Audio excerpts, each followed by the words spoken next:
Good morning, everyone. I'd like to reconvene this meeting and welcome everyone again to this meeting of this public hearing of the Joint Select Committee on State Enterprises. The purpose of this meeting is to continue the examination of the operations of Caribbean Airlines Limited, CAL, with a specific focus on customer services and to explore what might be some of the possible solutions to challenges being faced by the company. The role of this committee is to firstly to examine the issues which arose based on CAL's written responses to the committee's questions, and secondly, to aid CAL in improving its operations, resulting in a more efficient and effective organization. This meeting is being broadcast live on Parliament Channel 11, Parliament Radio 105.5 FM, and the Parliament's YouTube channel, ParlView. Viewers and listeners can participate by sending comments relating to today's engagement via email to parl101@ttparliament.org or via our social media Facebook page at facebook.com/ttparliament or on Twitter @ttparliament. I'd like to now welcome officials of the Caribbean Airlines, officials of the Civil Aviation Authority, thank you very much, and officials of the Ministry of Finance who are here to join us in this session. I would like to begin now by introducing firstly myself, and I'll ask other members of this committee to introduce themselves. My name is David Small. I'm the chairman of this committee, and I'd like members of this committee to introduce themselves, beginning on my extreme left. Brigadier General Ansel Antoine, retired, member. Fazal Karim, member. That's Henry, Vice Chair and member. Wade Mark, member. Adrian Leons, member. Alison Bash, member. Thank you very much. I'd firstly like to now call on the officials of Caribbean Airlines to introduce themselves. Michael Kwamina, Vice Chairman. Jagmohan Singh, Acting Chief Executive Officer. Colville Carrington, Vice President, Maintenance and Engineering. Sean Kwang Singh, Vice President, Commercial, Acting. Marina Chase, Acting CFO. Adrian Agrat, Senior Manager, Financial and Revenue Accounting. Hyacinth Guy, Vice President, Human Resources. Thank you very much. I'd now like to call on officials of the Trinidad and Tobago Civil Aviation Authority to introduce themselves. Thomas Lawrence, Chairman. Francis Regis, Acting Director General, Trinidad and Tobago Civil Aviation Authority. And I think I missed a couple of Caribbean Airlines people. Did I? Forgive the chair. With the remaining Caribbean Airlines persons who are hiding behind there, please introduce themselves. Good morning, Chairman and members of the committee. I'm Christy Koenig, Legal Counsel and Assistant Corporate Secretary. Good morning, Chair and committee members. I am Dion Legore. I'm the Head of Corporate Communications. And we got everyone. And I also would like to invite the officials of the Ministry of Finance who are present in the room to introduce themselves. Good morning, all. I'm Lisa Phillips, Acting Permanent Secretary, Ministry of Finance. Good morning, everyone. I am Mohammed, Acting Senior Business Analyst. Thank you very much. We are now going to get into the meat of this hearing. This is the second hearing of this committee with Caribbean Airlines. For the benefit of the information of the public, I would like to inform the public that the committee has already met with Caribbean Airlines this morning in a private hearing to deal with some issues, and because those issues we consider those issues to be issues that needed to be treated with in a particular way. And I do this deliberately to make sure members are aware that issues are not always issues that we can all handle in the glare of the media. So, and now that we've had an introduction, I am going to begin now by asking Caribbean Airlines a couple of very, very easy questions. We had some hard ones already. In your submission to us, in your second set of submissions, the committee requested a copy of a document referenced by your chairman in the first hearing, by a document prepared by Lufthansa Consulting. The committee noted your response, which was, in the view of the committee, was a non-response. The committee requested a copy of a report that was referenced by your chairman in the previous hearing. We'd like to understand why this document wasn't submitted to the committee. The document, Mr. Chairman, is a document in respect to which contains information which is of concern to Caribbean Airlines from the point of view of its competitors and from the point of view of its business operations that we felt is a confidential document in respect to which we have no difficulty making that available to the committee. We realize it is entirely up to the committee to determine at its discretion whether it wishes the document to remain confidential or not. And what we had indicated in our response, it did say to be addressed during the in-camera session. The fact about it is that the document, if the committee wishes to have the document, if there was a manner in which the committee could indicate, it could be supplied to the committee under confidential head, in the confidential letter. Because what has happened, those consultants, in fact, permitted themselves to and were permitted to access business decisions, strategies, etc., that purely from a competitive point of view ought to remain confidential. There's nothing of concern in it other than that aspect. Well, I want to share with you that the practice of this committee has always been, if any particular entities appearing before the committee and we requested documentation, the committee expects full compliance with the request for documentation. If, in the view of the entity, there's matters there that have commercial concern or considered to be competitive information, you can request that any queries or questions that the committee wishes to have on that particular matter to ask to have those issues aired in camera, and the committee will duly consider that request. It is not up to the entity to choose to not submit the document. Once the committee writes and requests the document, the committee expects to receive the document. I'm leaving it at that, so that I would like to hear from you. When do you think you could supply that to the committee? Well, Mr. Chairman, we will write the committee and express our concerns with respect to it, and the committee can indicate their position, and we will respond accordingly. But there's no delay in terms of the ability to provide it. But we would prefer to outline our concerns during writing. So and I have no problem with that, Mr. Deputy Chairman. All we're trying to get at is, when do you think the document will be supplied to the committee? Once the committee hears our concerns, as within 48 hours. Thank you very much. I appreciate your very direct response to my very direct and straightforward question.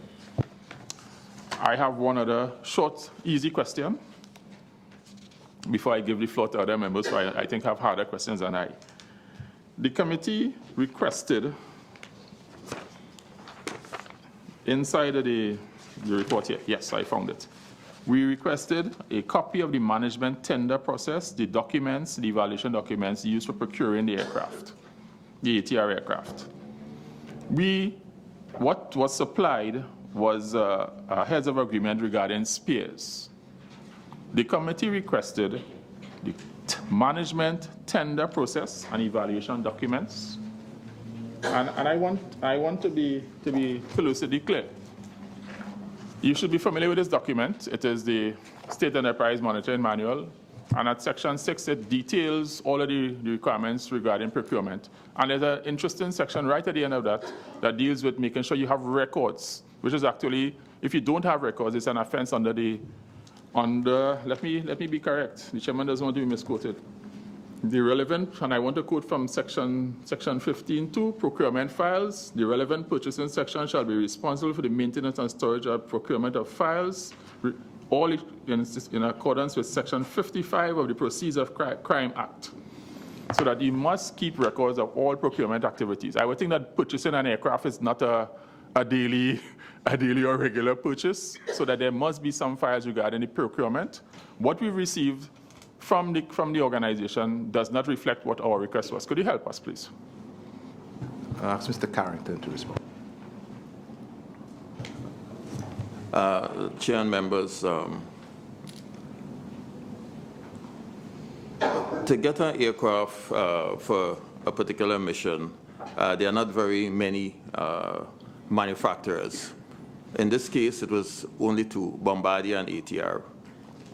So these were the two parties who were invited to make submissions and demonstrate their type and the fit for the purpose. So we invited ATR and Bombardier. So that's how this process was handled. And all we're saying, we are requesting the relevant documentation to support what you're saying. I am not doubting you in any way. The committee simply requested the management tender process evaluation documents, so that all we want to see, just as you said, you invited Bombardier, you invited ATR, you would have gone through a process, invitation to bid. There's a nice process detailed here.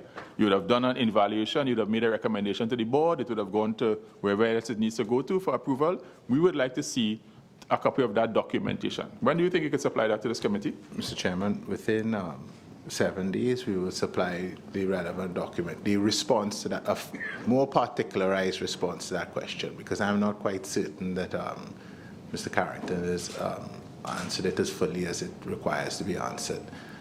So we would provide you with a more particularized response within 7 days.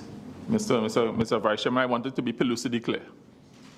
I understand your response. What we would like, the committee would like to see, is the documentation, and I want to be specific regarding the procurement of the ATR aircraft. Whatever documentation that you would have to show us that you engage in a process, you did, as Mr. Carrington indicated, you invited bids from ATR and Bombardier. I think Mr. Bombardier, those are the two manufacturers who could manage the requirements of calendars. You invited them.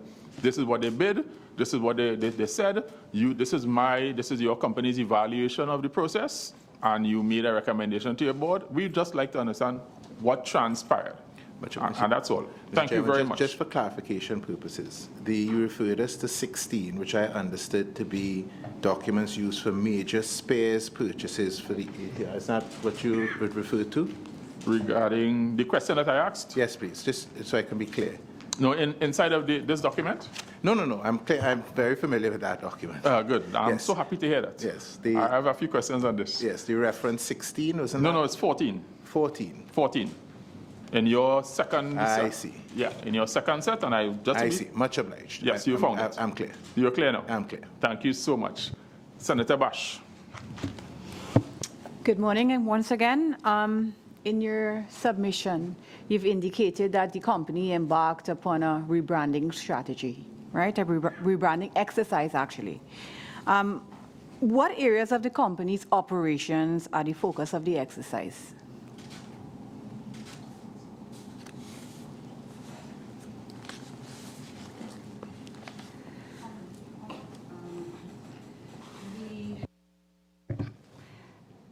The company's rebranding strategy has a number of facets. It, of course, involves, first and foremost, the product that we have. And that product is being defined. It involves a lot of discussions and engaging corporate communications, marketing, advertising. And the look and feel of the product is taking shape. That's one aspect of it. The other aspect is that which has to do with employees and how they view the organization. And that really is the culture change. We want the employees to view the organization in a particular way. And we have defined that. We have come up with a brand which says, we are the Caribbean, we care, we connect, we create. And the brand is being built around that theme. So in a nutshell, that is it. The look and feel of the product itself and how we relate with our customers and how we relate with our employees and as a result, how they relate with customers. So inside all of that, you would find things like training and retraining and engagement studies, and ensuring that the relationships that we build with all our stakeholders reflect that brand. Great. May I ask, what is the cost of the program? US 2 million, TT 14 million? There would be different elements to it, and we'd have to get the costs of, for example, the advertising, which I can't speak to. There would be the marketing aspect. I can speak to the training. We have embarked on a customer service initiative, and we sent out RFPs, and we are presently evaluating those RFPs, and we expect that to be in the vicinity of about 2 to 3 million TT dollars. And there are also other culture things that we are doing in the organization. And we do have a budget for that of about $1 million, and thus far we have spent about $300,000 to $400,000 on that. But there would be other things like advertising and marketing, which I personally can't speak to. I know you spoke of some of the benefits, but are there any quantifiable financial benefits? Well, the theory and the thinking is that if you have employees in the organization who believe in the brand and who can demonstrate the brand, that must, of course, redound to how our customers see us and what they think of us, the memories that we create for them, which is part of the brand. And, of course, that is going to ensure loyalty and lead to financial gains. If employees don't make that connection with us, then we believe that there would be a gap, and the literature tells you that there would be a gap, and our experience tells us that there would be a gap. So engaging employees internally and then having them demonstrate the way we want them to see the organization and demonstrate that to our customers, we believe that that is going to redound to some financial benefit. Of course, it allows us to achieve the goals that we have set ourselves. There's a higher probability of us achieving those goals. All right. In your submission, you've also indicated, and I quote, management is in the course of reviewing and updating the 2016 to 2018 strategic plan to produce a strategic plan for 2017 to 2019. May we have a response by Monday, March 20th, 2017?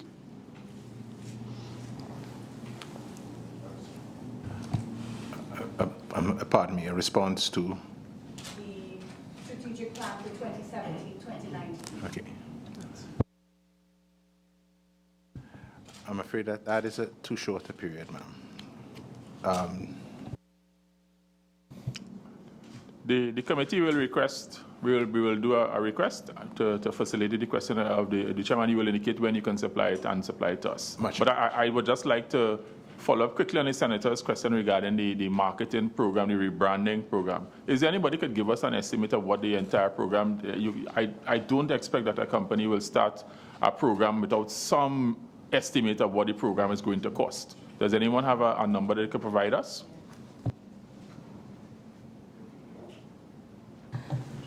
Chairman, as the Vice President of Human Resources indicated, the rebranding process is divided into several areas. And one specific area with respect to what would be the cosmetic aspect of it and the marketing support, we do have an account assigned to the tune of 1 million Trinidad and Tobago dollars.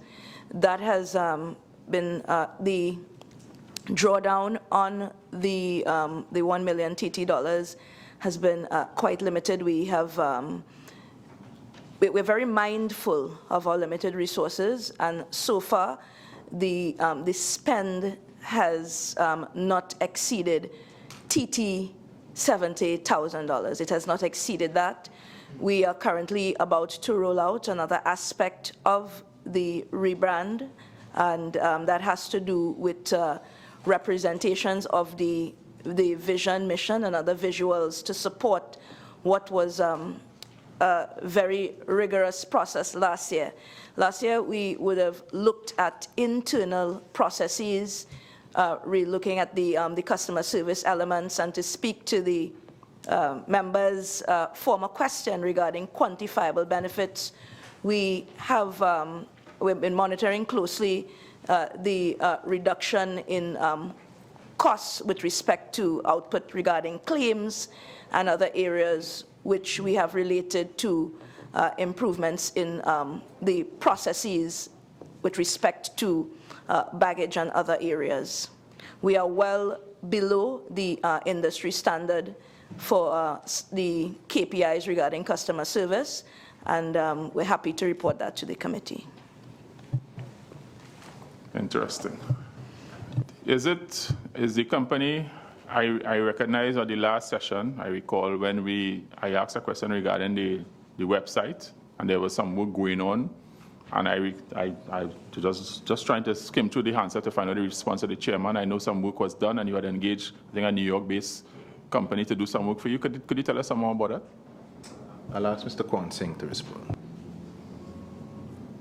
Through the Vice Chair, Chairman, committee members, yes, we have finished up what we would call the phase 1 prospect of the website redesign, and that was purely cosmetic in terms of the view of it. It was a firm called Emblem who've completed the first phase.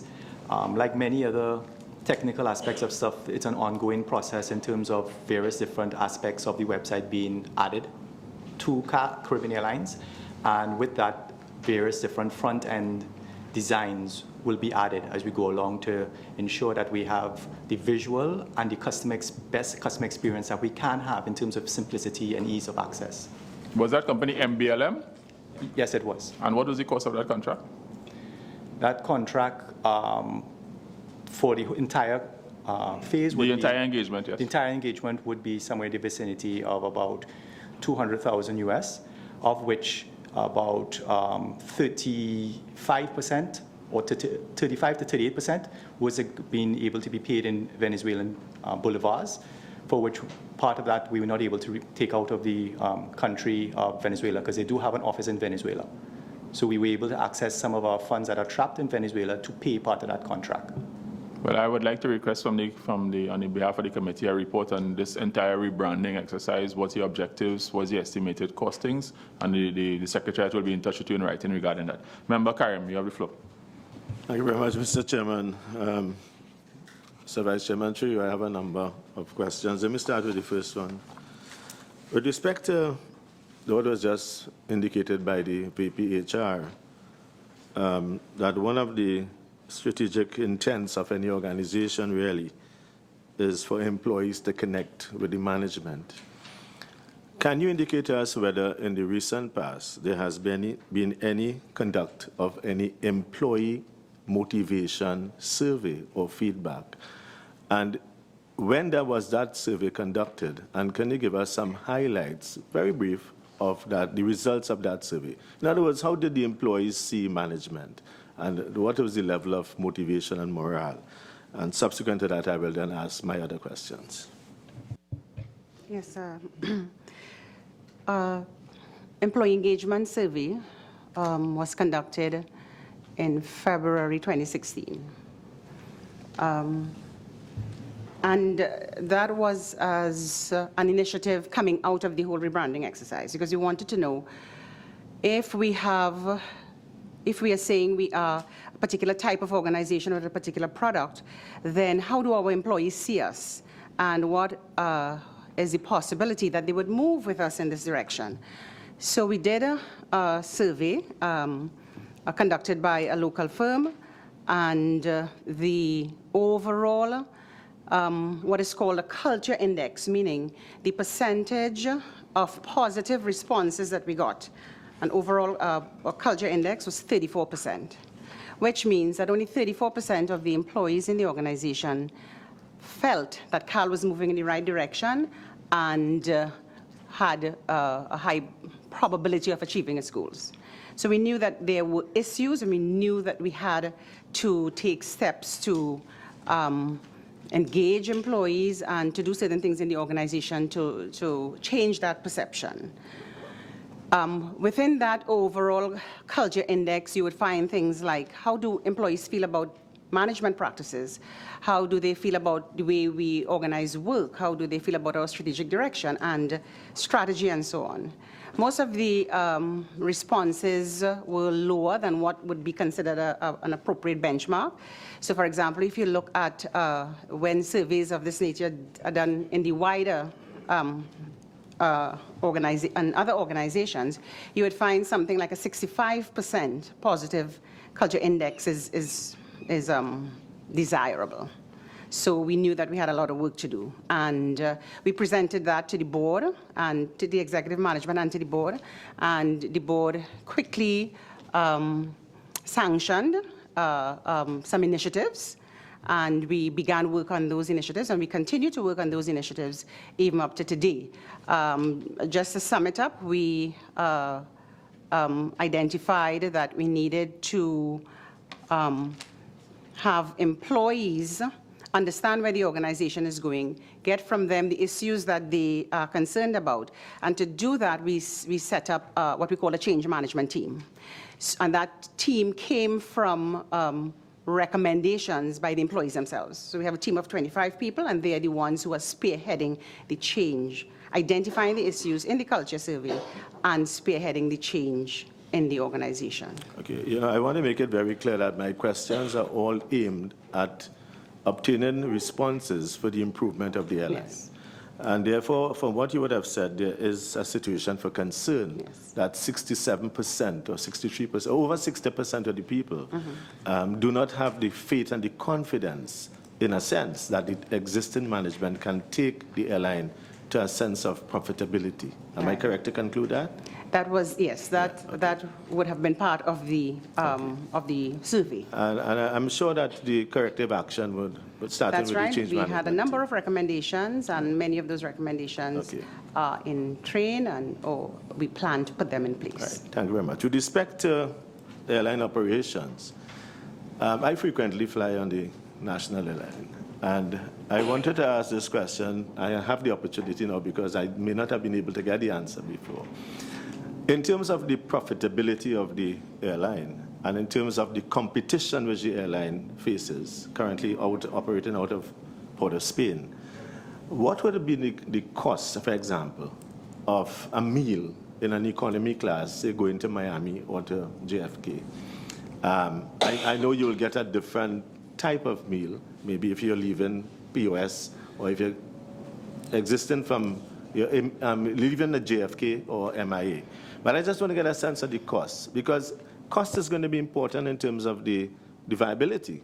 And if I may ask, maybe it might look at a small, and no pun intended on the chairman's name, but if I can ask a small question, maybe it might have an impact.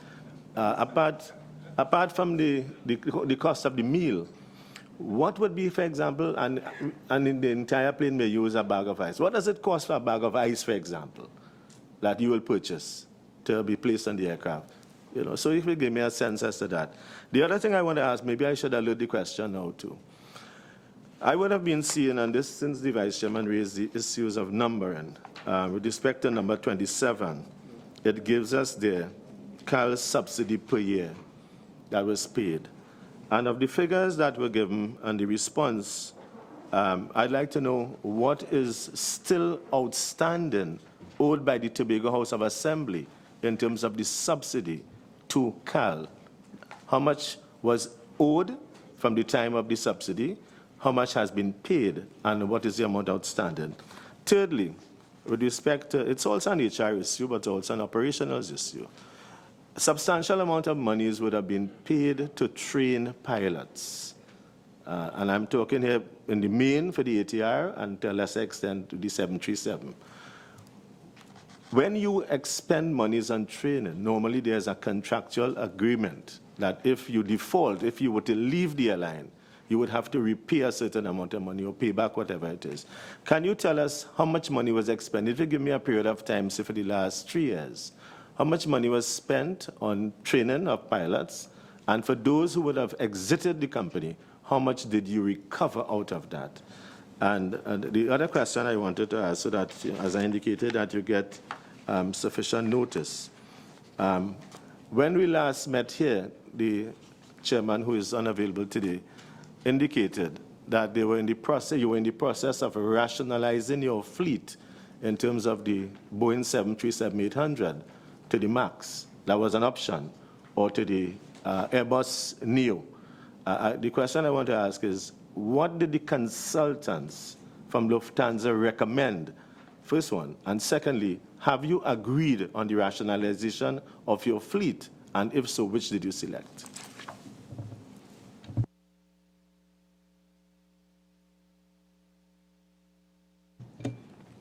Morning, members and chairman. With respect to the question on the THA, I can confirm that out of the 1,380,988, all that amount has been paid.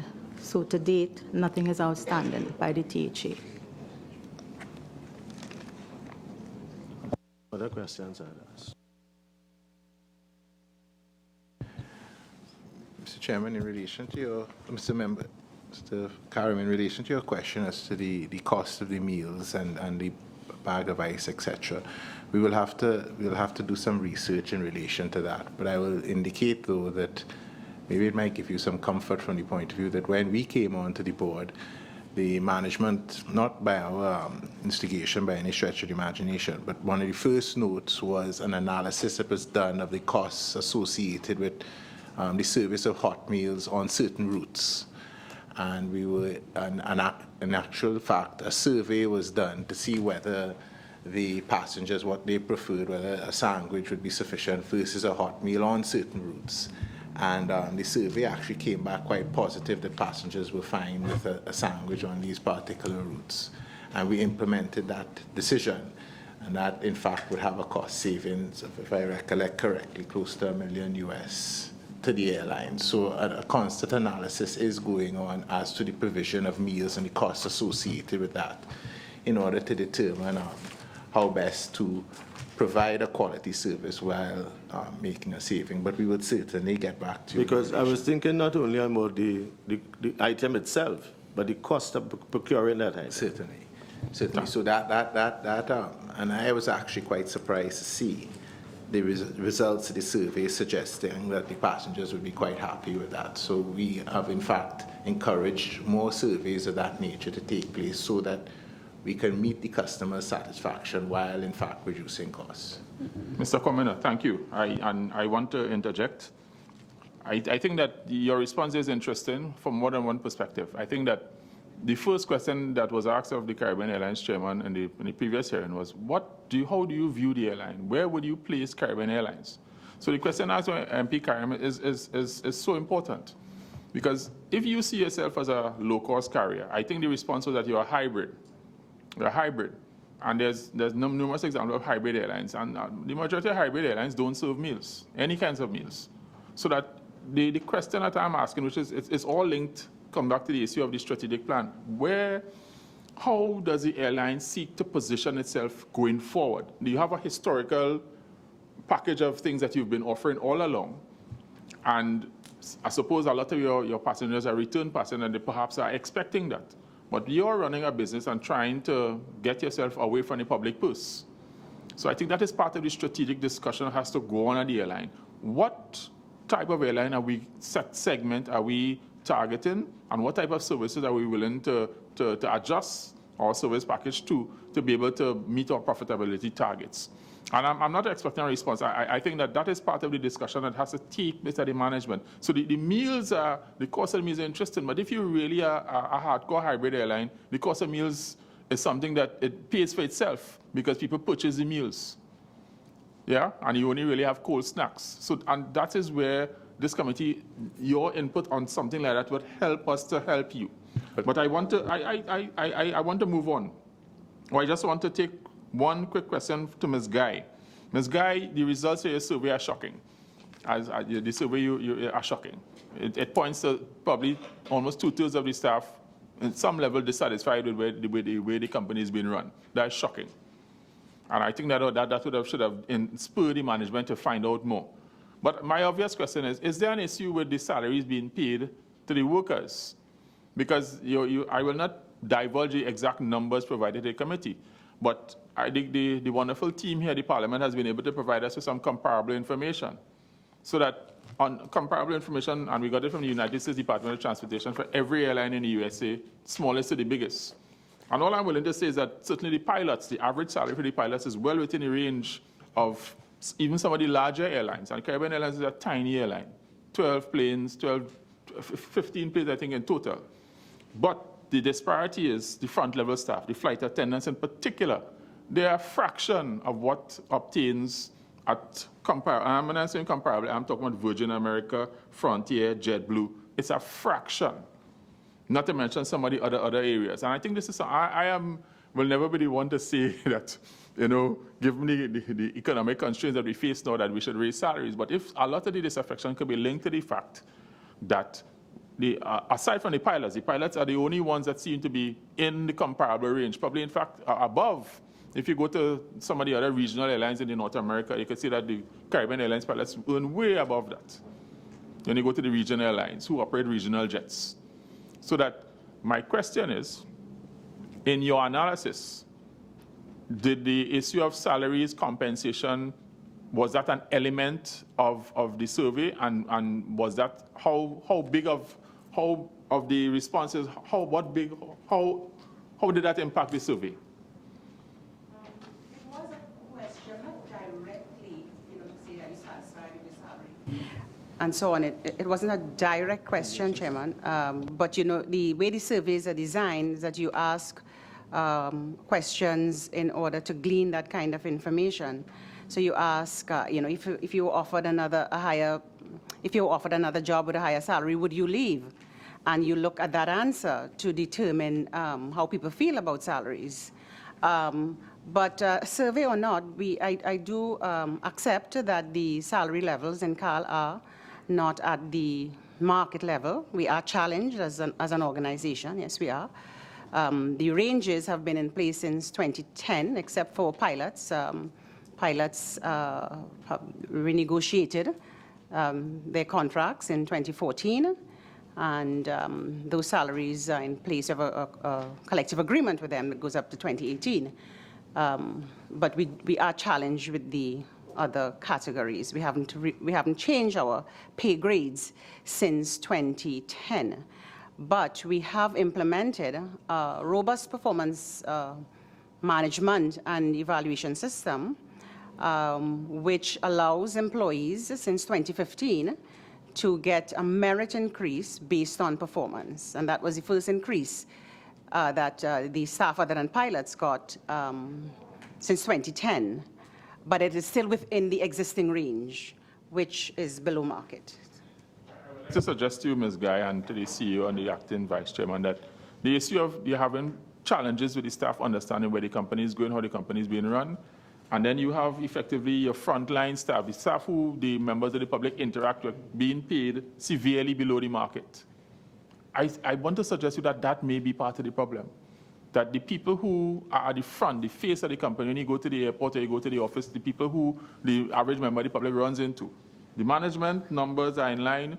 The other number of concern to me when I compare with other comparable airlines, and I would direct anyone to the United States Department of Transportation website. They break down the salaries and wages for every airline that operates in the USA, and they have the details on what they pay pilots, co-pilots, flight attendants, mechanics. The other concern to me that the numbers for the aircraft maintenance crew in Caribbean is also significantly below what I would consider the market. And for me, market is an airline like Spirit Airlines or Allegiant. Yes. And while those airlines are small airlines, they are large compared to us because Allegiant is about 70 planes. Caribbean Airlines is a small airline. So I think that some work needs to be done, some deeper analysis about understanding perhaps that the issue of the frontline staff, the staff who interact with citizens or the traveling public, the flight attendants, your cabin crew, the rest of your service staff at the airport, perhaps there may be some rationale for looking at trying to revise those numbers. But I have, and I know Member Karim has requested to make sure you respond to this, but I have one question I want to ask. On the basis of this analysis, it suggests to me that significant portions of Caribbean Airlines employees are being paid below market. I don't want to say underpaid, but they're being paid below the market. That's what it suggests. The question, the obvious issue that arises, if you're paying below market, you're still losing money. I would have thought that savings on salaries and wages would have translated to the bottom line. And somehow, somewhere or the other, the company is still losing money. And when I looked at your numbers in one of your documents, the company indicated that one of the highest problems in the company is something called overheads and non-operating costs, which is 14% of revenue.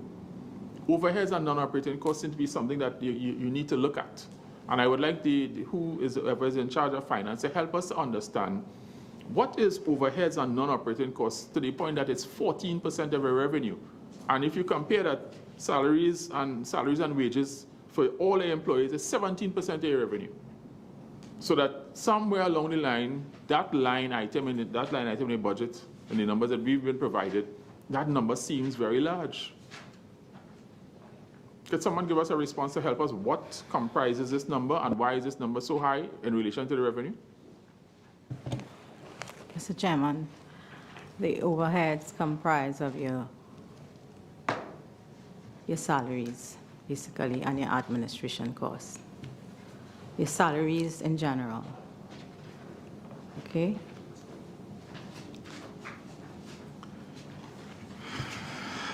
Also, your non-operating costs would include your interest on your loans, because as you would know, we have loans, your forex exchange, and inside there, we would also have some costs that were incurred for the returning of the 767. I will not challenge you on that on here because I did not. The way you've broken it down in your document is different from that, but I will leave that for now. I will detail what I want answered in writing. MP Karim, I think he needed to get a response from Ms. Guy regarding the question he had on training. Can you remind me which one was that? No, what I had indicated was that there's clear evidence that 67% of the employee survey, employees, did not show the confidence in the management to move the airline forward. And I think you answered, excuse me, saying that you were into a culture change management approach. Yes. But since the chairman asked me to focus on another HR matter, I really asked two additional questions. One with respect to the fleet rationalization, and there was another one that I had asked for pilots. Whether in terms of the monies expended to train the pilots, those who would have gone on to quote-unquote greener pastures, what percentage of the monies they have repaid, and therefore what liability we still have from those who would have gone to other places? Chairman, we recover the cost of training 4 pilots over a 24-month period. The pilots have within their contract to serve the 24 months to recover the cost or make up the payment if they desire to leave. There have been pilots who have left, who left before the 24-month period, and we recover the cost of that training from those pilots. Most of pilots who leave leave after the 24-month period. The other question was the fleet rationalization decision, based on the chairman's indication at the last meeting. I was asking whether Lufthansa, the report had indicated where you should be pointing to in terms of your fleet rationalization, and whether a decision has been made, whether you're going with the Boeing MAX or whether you're going with the ATR Neo, the Airbus Neo. The Lufthansa report made recommendations with respect to the fleet rationalization based to some extent on the energy prices at the particular time. And they have since sent a supplemental response where they have indicated that at present, the fleet is adequate in terms of returning the airline to a profit. But insofar as our fleet rationalization exercise is concerned, that is not yet complete insofar as a decision as to where we're going with the jets or with the regional aircraft as well. We're still looking at that. We have 2 consultants who are looking at it, local consultants who are looking at the conducting the exercise and will make recommendations, we expect no later than by the end of this year, insofar as that aspect is concerned.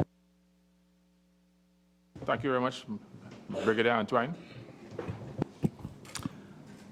Good morning. I have an aging mother-in-law who lives in Tobago. and she's in the 80s.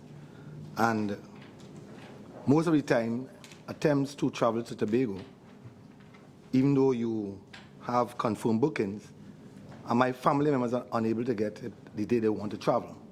So they have a policy of going on standby. And going on standby, sometimes the day that you have to travel, maybe late at night or the following day, customers tend to spend from as much 6 to 8 hours waiting to get on a flight standby. We have a period approaching us. Easter vacations, there'll be Jazz Festival in Tobago coming up, there'll be the Heritage Festival. My question is, what contingency plans does the airline have to deal with this excess capacity of citizens who need to travel to Tobago? We have use of there's electronic media, there's social media to keep customers informed as a situation. But I think it's difficult for a citizen to spend 8 hours just to get to Tobago, even though they may have a confirmed booking the following day, or they may have a confirmed booking in the evening to get on standby, without any kind of information to the traveling public that, look, in 6 hours or in 4 hours, we'll put on an additional flight to get you to your destination. So what contingency plans does the Caribbean Airlines have to deal with customers who need to get to Tobago, sometimes for an emergency? So, member, I'll ask Mr. Quanting to respond to you. Vice Chair, Chairman of the committee, member of the committee. Caribbean Airlines have been tracking the Airbridge demands for quite some time, and we've developed a heat map, and we work very closely with our stakeholders to identify areas of peak demand and where it may be a little bit weaker. Specifically to Eastern Jazz, we've identified this area, and we would add capacity within the constraints that we have, how best we can. Operationally as well, on the day, we do look at flights where we have excess demand and try to put on additional services as quick as we can. We've identified that there has been some challenges in terms of communication, and we have made significant efforts in the frontline staff to ensure that we are able to notify the publics as to what is going on an ongoing basis on the day of operation. Do you have plans to use social media? Do you have plans to use the electronic media so that people do not have to go to the airport, but they can travel at a later time, as the case may be? What plans do you have to deal with the public in terms of customer service, in dealing with their customers who need to go between Trinidad and Tobago on a regular basis? We are working towards, as I say, all the different avenues of communication. And as you rightly say, much of it is done on doing preemptive, if you want to call it that, services in terms of what we have to offer. Standbys, as you would appreciate, tend to build very quickly. So in terms of being able to facilitate across the network in terms of social media, prior to actually a build-up is very difficult. But we are looking at avenues. How do we communicate among our frontline teams as quickly as possible to see how we can, in fact, move that across the aviation social medias, and operationally, how quickly we can, in fact, put in place aircraft and crew. As you'd appreciate, it's a challenge in terms that it takes a certain amount of time to be able to effect an aircraft availability. Easter is a peak across all the different regions, and we tend to optimize all our equipment. So it's not that we just have aircraft sitting. So it's where we have gaps, and then where we're able to facilitate through crew operations to be able to facilitate. Can I ask a follow-up on the Brigadier's question? I have seen in the data you provided that the number of passengers ferried between Trinidad and Tobago by Caribbean Airlines is increasing every year. I think last year it got close to 1 million, a little over 1 million persons, some 900 or something like that. And I've listened to your response, but there seems to be a continuous excess of demand above supply. So there must be some strategy that the company is recognizing that perhaps we need to increase the available supply, not only in the peak periods, but generally. Because I did an exercise over the weekend, tried to book a flight over the Great Race weekend. From today to now, you can't get a seat. We're in March. So, I just went online, I didn't call any, I just went online, and you can't get a seat. So that I understand that you have limited equipment, but I am thinking, looking at the data that you have, showing the increases in the number of passengers being ferried across, there should be some plan in mind to say, listen, we need to probably get another aircraft, get a larger aircraft. I want to understand what is your thinking to deal with, because this is a perennial problem with the airline. Getting to Tobago when you want to go to Tobago, and even worse, leaving Tobago when you want to leave Tobago. Even members of Parliament, those who have to come from Tobago, always complain about the struggles, waiting hours upon hours, waiting to get a flight, and you're not getting a flight. So I want to understand what is the plan, having the data you have. You have the data, you presented it here, showing the increase every year is 100,000 more, 150,000 more. It's clear that the current configuration or the current set of aircraft can't accommodate that load going forward. What is the plan?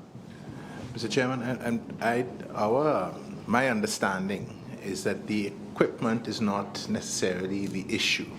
The issue really is the question of the bookings, the booking system that is in place, which is allowing people to book flights, don't turn up whenever they wish, get into the standby. And I think that my understanding is that it is not an equipment issue, it's a booking issue. Now, insofar as dealing with that is concerned, I met at Caribbean Airlines a very advanced booking system that has recently been put in place. And that booking system seems to have the capacity to resolve this issue, but it has not been implemented to its full extent. And we are looking at that very closely in order to implement that, to prevent the abuse in terms of the booking. And I think that that is a major issue, as well as on the last occasion, we spoke to the question of the change fees, etc. And we, at the board level, Mr. Chairman, certainly appreciate that there is that problem, but we feel quite strongly that it has to do not with an equipment issue, but with the booking system that is in place and the abuses that it permits. And we're looking at that very closely to bring an end to that.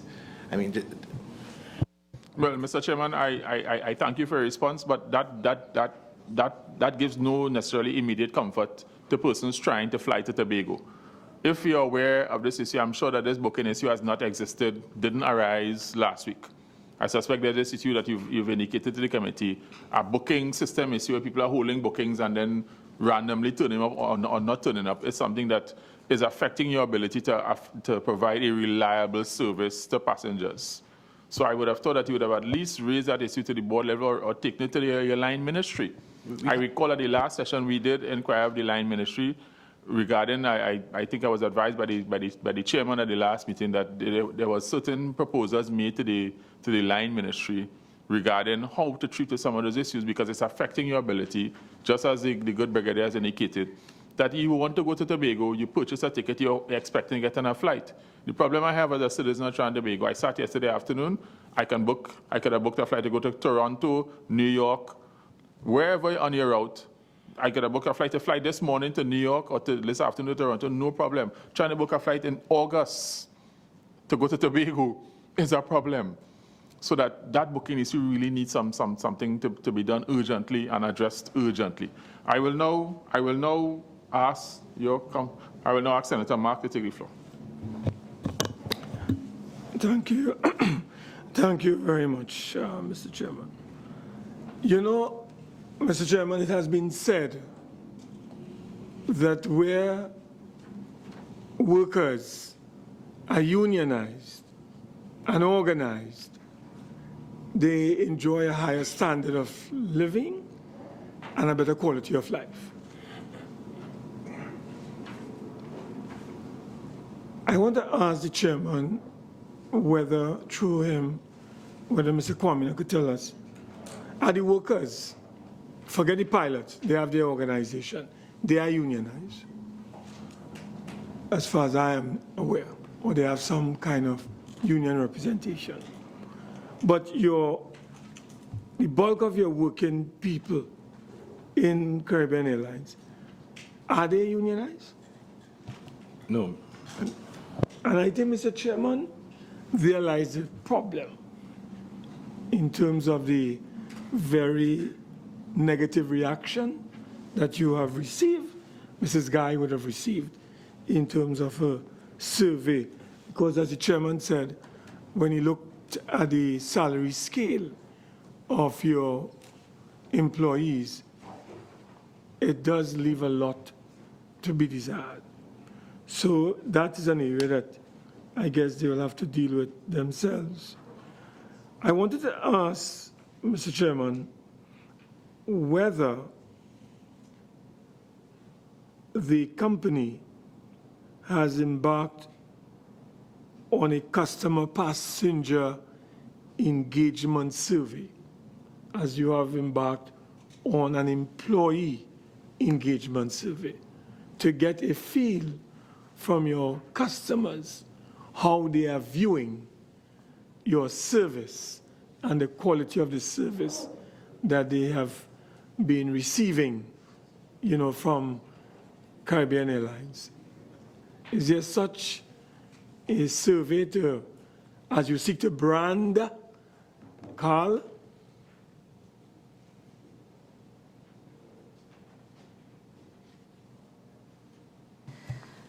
Senator Mark, to your question, there are a number of surveys that we've undertaken regarding the customer service experience, because at various times, for example, we would be looking at different things. So there was, for instance, a survey undertaken on the domestic Airbridge to get a sense of how persons felt, what they needed, their preferred times of travel, and a number of other bits of information that we had. The marketing department consistently and periodically undertake surveys to engage our customers in different areas to find out where and how we can improve our service offering. And I'm happy to say to the committee, while I'll preface this by saying, while there is always room for improvement, we have been using information coming out of the surveys to add and enhance the overall passenger experience and the overall customer service experience. So I'll give a simple, an example that may appear simple, but it was based on feedback from the customers. After Carnival, there's usually a mass exodus of persons with backpacks and headpieces and so on. And the simple implementation of providing a carry bag, a courtesy carry bag for headpieces, was very, very well received by the customers. We also, at the July-August peak of last year, introduced a concierge service at Piaco International, and this was to improve the movement of the lines, to get persons who may be running late for flights moved through the system quickly. So there are, and these are some small examples with high impact. Again, I say that there's room for improvement, but to your question, yes, we do undertake surveys in an effort to continuously improve what we provide to the customers. Yeah. I know that Caribbean Airlines, was it sometime last year,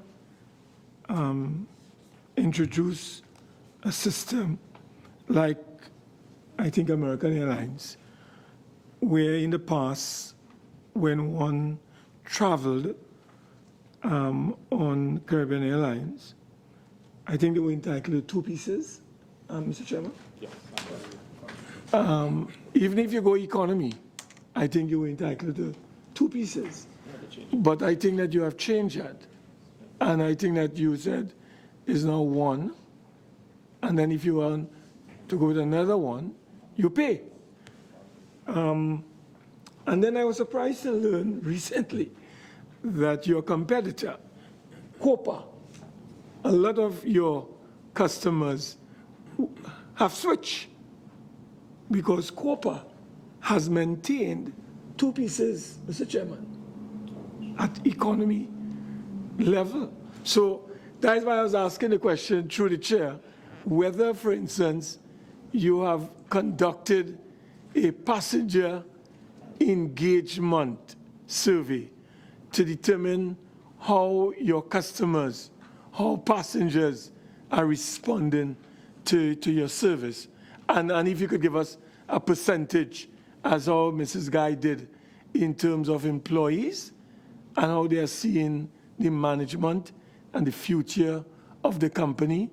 They do not see much hope under the management of the organization. 60% totally dissatisfied. So I wanted to find out from you, Mr. Kwamina, whether a similar survey would have been conducted as it relates to your passenger engagement, your customer engagement. And a percentage in terms of customer satisfaction. To the question, Senator Mark, there is such, well, there are a number of surveys, as I mentioned previously, but that if you would be so kind as to indulge us, I would have to get that information because I prefer to put accurate information into the public domain as opposed to trying to recall. That's fine. I wanted to ask, Mr. Chairman, on this question of subsidy, I see where I don't know if I'm seeing right, but you have to correct me. Could you tell us again what is the total subsidy paid by the Tobago House of Assembly to CAL on an annual basis in order to facilitate passengers out of Tobago to New York and other destination points, or is it just New York? Could you tell us if this figure, what I am seeing here, that you have received, is it $796,067 US from the THA, and a further $590,000 US? What is the total subsidy that the THA pays to CAL on an annual basis? Is it over $1 million US? It's 1.3 million US. Yeah. Could you further tell us how many passengers benefit from this subsidy? And could you tell us how this subsidy works? I am not too clear. How this subsidy works? What is this subsidy for? And could you explain to this committee how this works? And why is the THA spending $1.3 million US dollars, taxpayers' dollars, to subsidize CAL? Explain to us. Mr. Chairman, before I ask Mr. Kwan Singh to respond in particular, there's an Appendix 7 at page 18, which has an extract from the memorandum.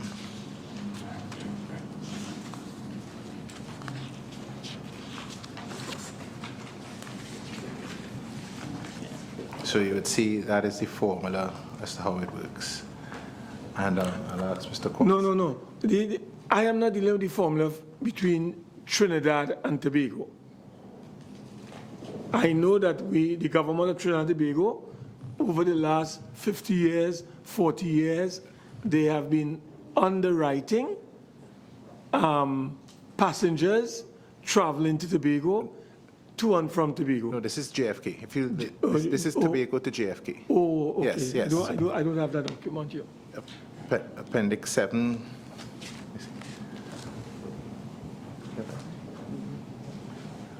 Anyway, I'll let Mr. Kwan speak, but what it says is that the THA shall guarantee and pay to Caribbean Airlines the difference between the cost of its usually scheduled flight from Port of Spain to JFK and the additional cost of the flight from Tobago to JFK.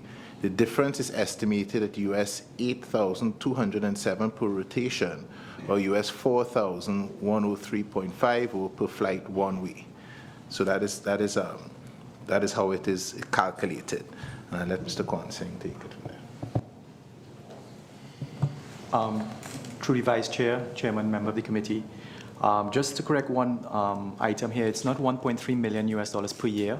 That's been actually 1.3 over a period of 2011 to 2016 total. On average, it runs anywhere from about 120,000 to just over 300,000 a year on the route.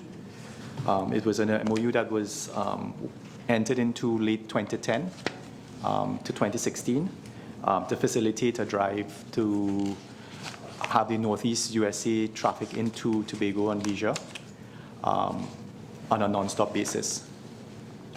I'm not sure if that answers your question. But I wanted to find out how many passengers would benefit from this subsidy on an annual basis. If you say the average is about 300,000 and it is to facilitate the tourism drive, what numbers are involved? You should be able to indicate to us what are the numbers.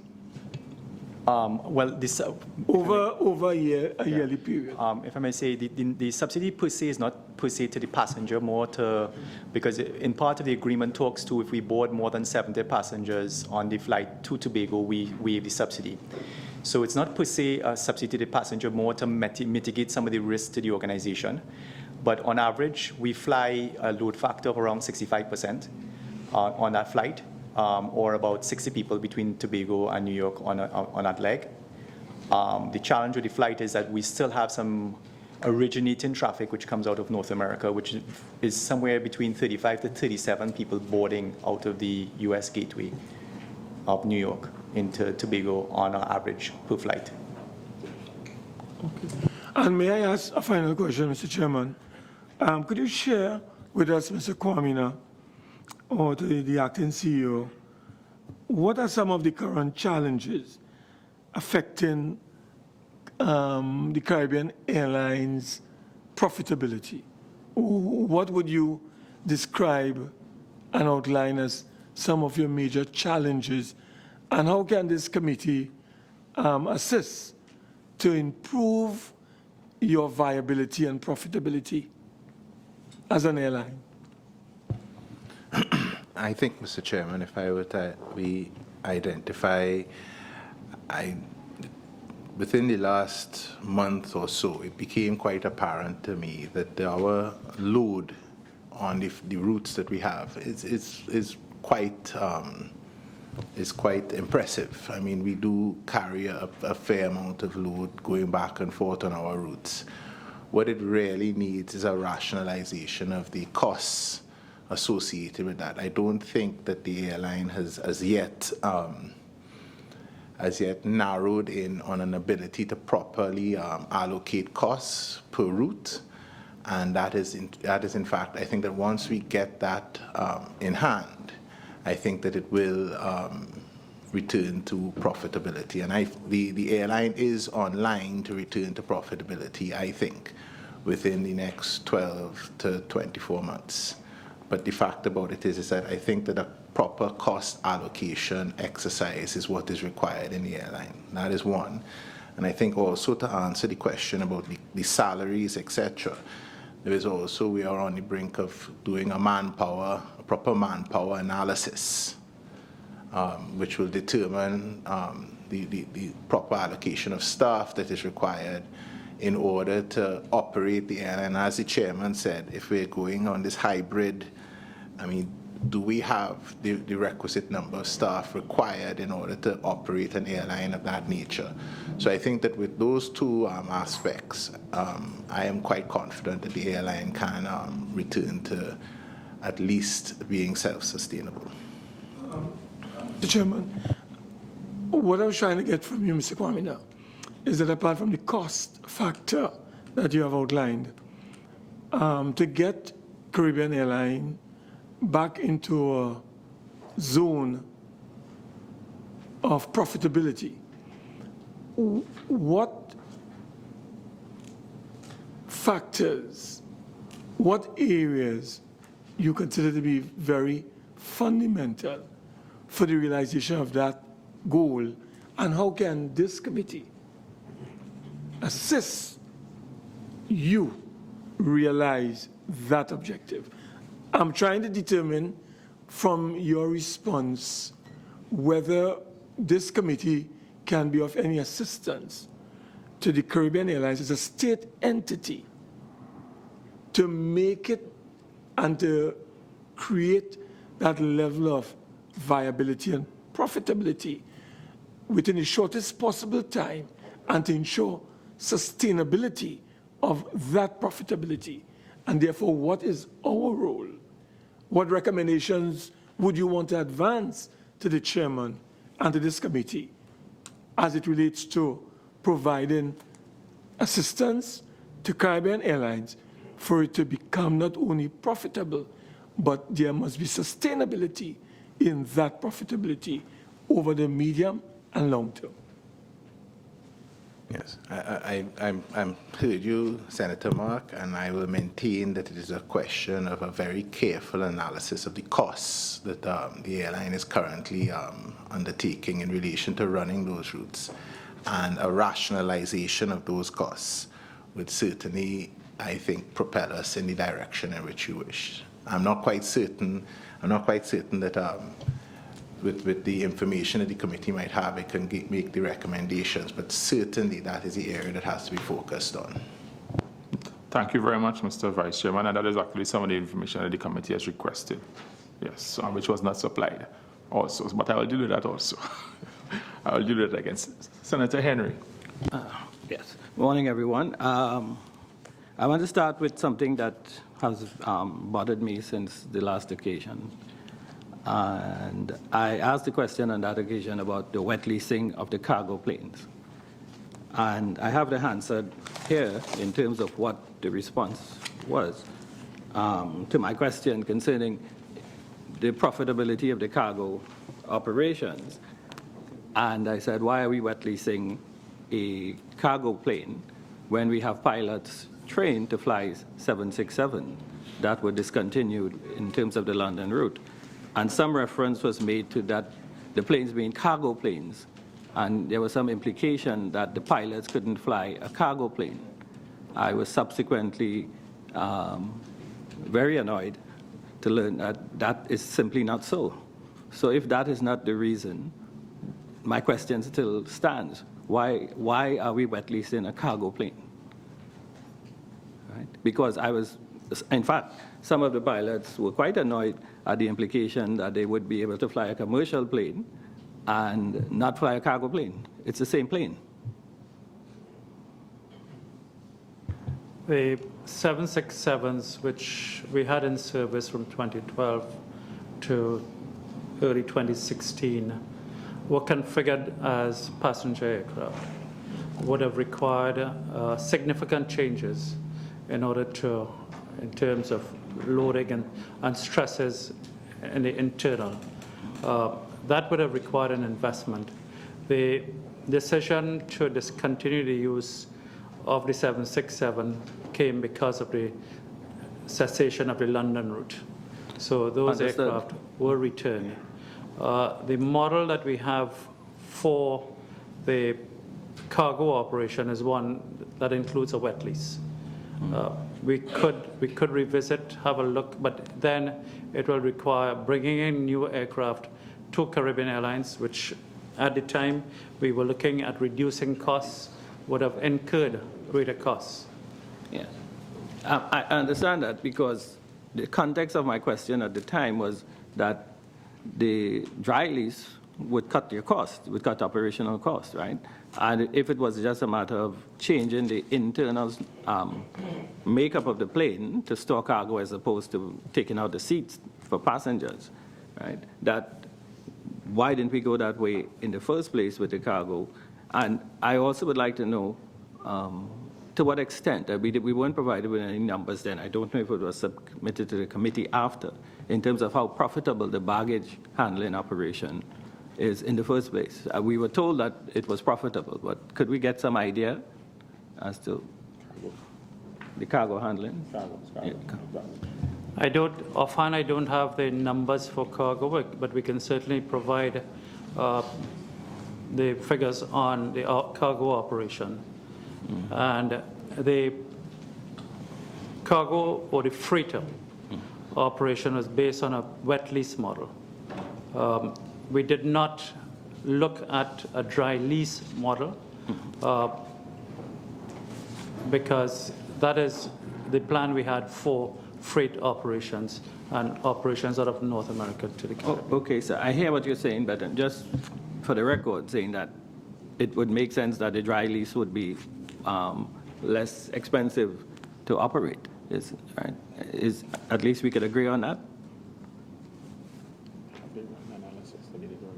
Right. Okay. We haven't done a comparison of dry lease operation versus a wet lease operation, so it's difficult to say today whether one would have been better than the other. Right. Because we know that the London route was discontinued, and we accept that, but we had the pilots trained in to fly the 767s. And that would have been that was essentially the crux of my question as to why we couldn't transfer them and fly the cargo planes, right? But I'll move on now. But sticking to the 767s, was Carl still incurring payments on this wet lease arrangement with these 767s into the end of 2016 or into this year?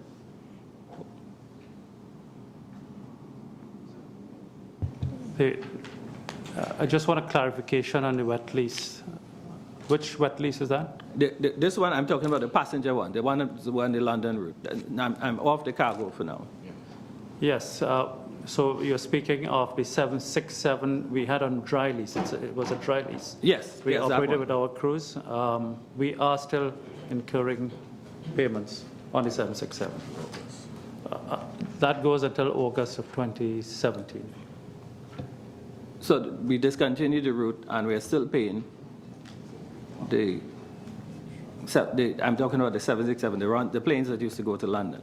The leases were due to expire in 2017. We returned the aircraft, but given that we were returning the aircraft, we had to negotiate with the lessors, and that's the agreement we have with the lessors. So we're still paying for the planes all now? And while the planes are flying for another airline somewhere? We are paying a part of that lease. Okay, so am I to believe, are these planes the ones flying between Guyana and Toronto? Are those the same planes? Chair and member, as we know, those aircraft went to Air Canada Rouge. The redelivery cost for aircraft is quite substantial. So we got a significant reduction in the actual cost to redeliver the aircraft early, but we had to continue paying a portion of the lease until August this year. Mm-hmm.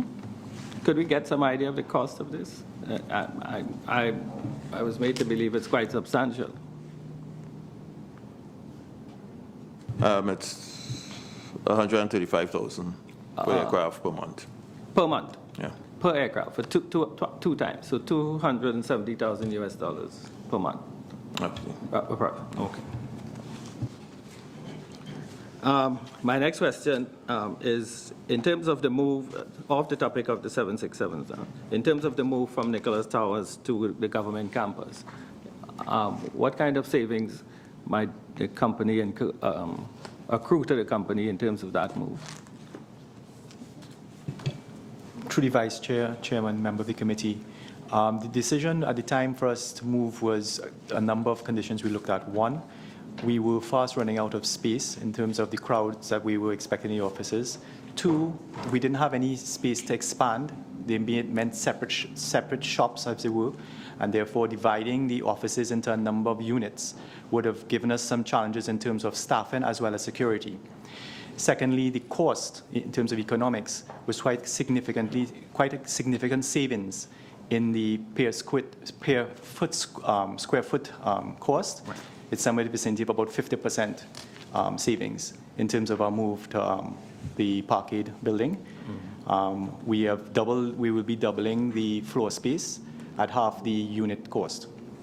Okay, so it's a significant savings for the company? Yes, it will be. Okay.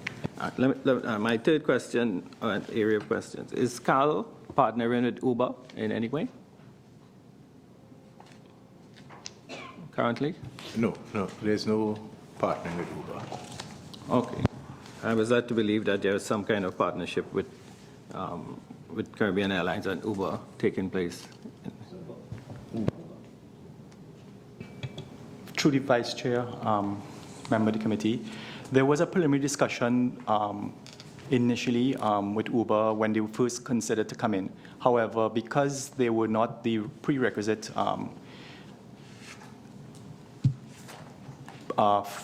I would say formulas in terms of taxation, etc., and wasn't approved, we, as a state enterprise, we thought it best not to go in until the actual facilitations and so forth were in fact in place at the time. So now that it is, I would say, from what I understand, formally been done, we will look at it again.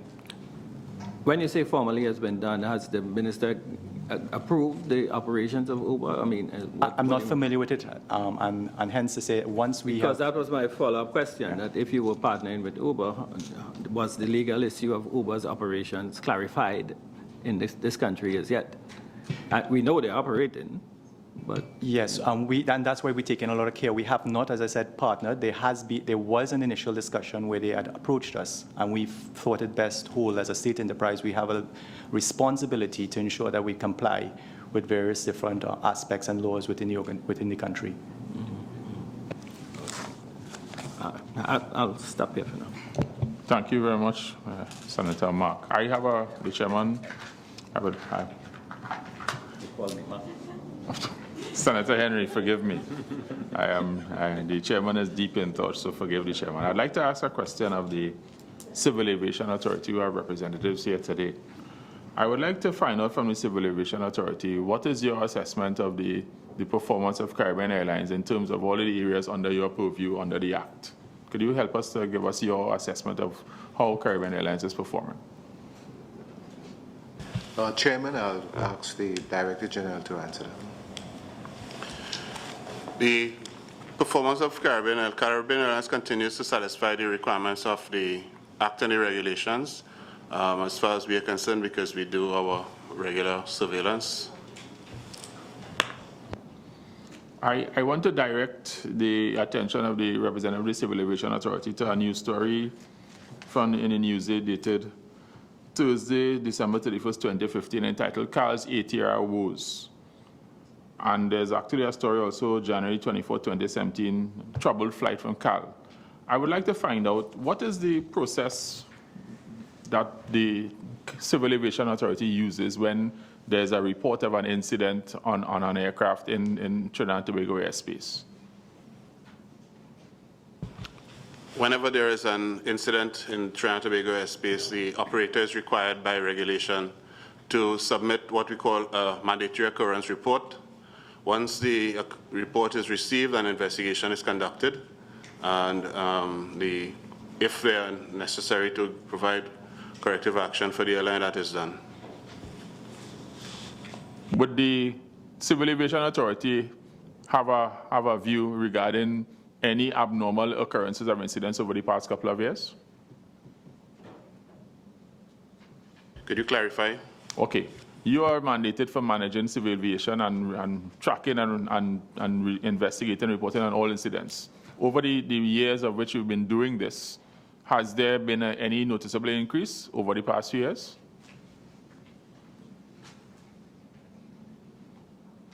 Not really, no.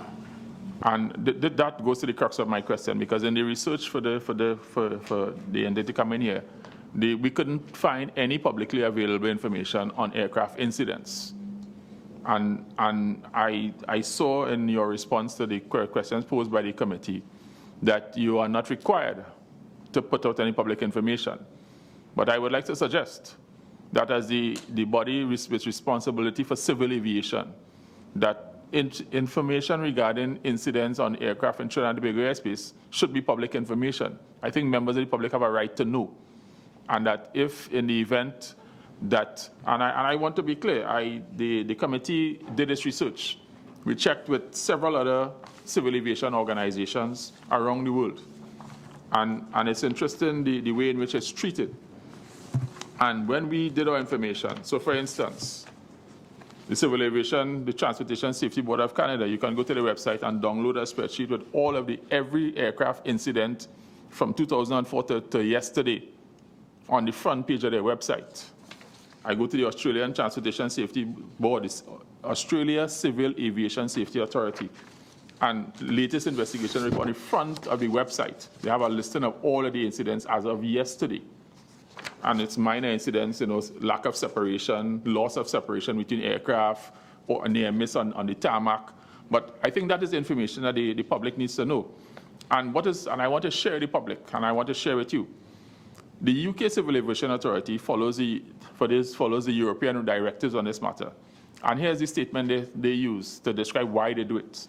The purpose of occurrence reporting, and I want to quote, the purpose of occurrence reporting is to improve aviation safety by ensuring that relevant safety information related to civil aviation is reported, collected, protected, exchanged, and disseminated. It is not about attributing blame or liability.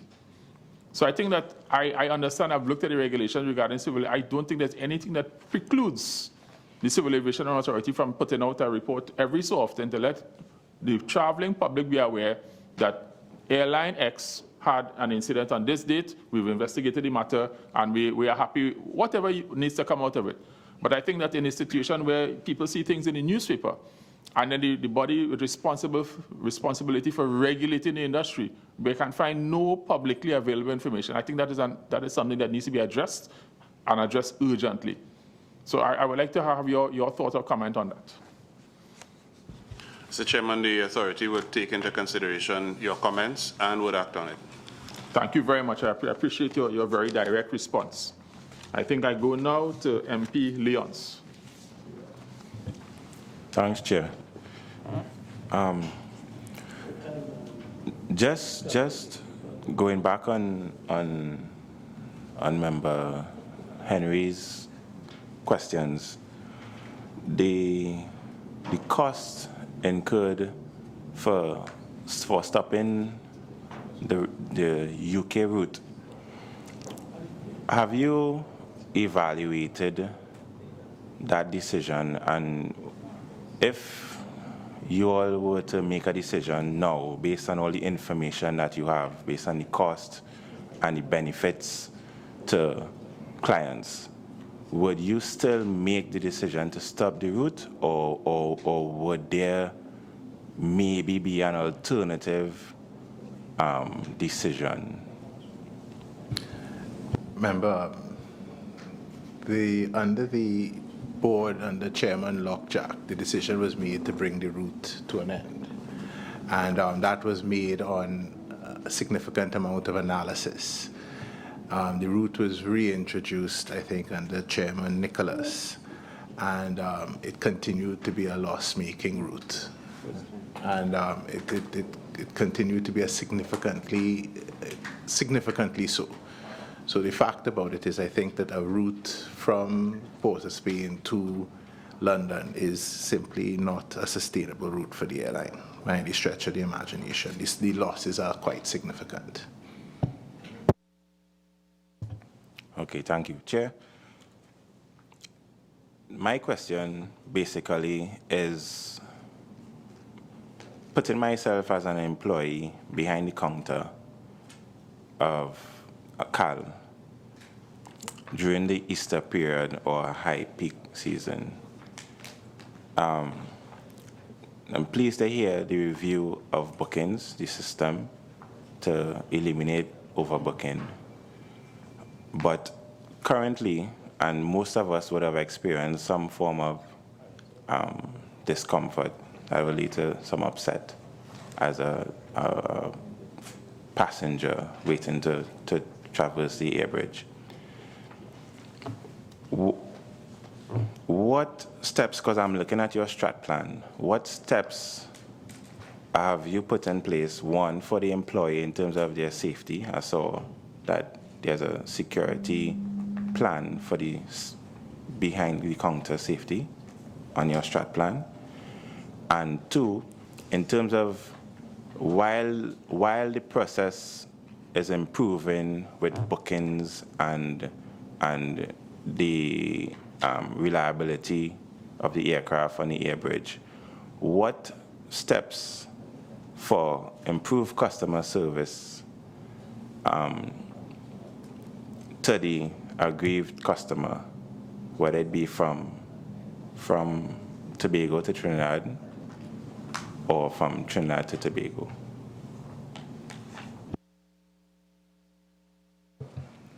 With regard to the Airbridge, we have looked at travel and demand year over year. We've also looked at events that would attract travel between Trinidad and Tobago. From that, we have developed a heat map on a weekend-by-weekend basis and a month-by-month basis. And it's based on that we have built our schedule for the Airbridge. Additionally, operationally, we add flights to meet that demand. There are times when the standby passengers show up in the morning, say, and it takes some time to mobilize aircraft and crew. So it does take some time to recapture that. We are moving towards communicating with standby passengers, and I've seen it taking place where we let them know the time at which they can expect to travel. And that's basically the system we have put in place for the Airbridge. And that is great. But my question is, currently, because of the quick buildup of standby passengers, there's going to be some deficiency in the system. So there will be aggrieved passengers, which is what we are experiencing now. What I'm asking is, while you are improving your systems with respect to how you book and being able to change bookings and to meet the demands, what are you doing to, one, secure your employees that are dealing with these aggrieved passengers, and two, some level of customer service? What are you doing to mitigate against that?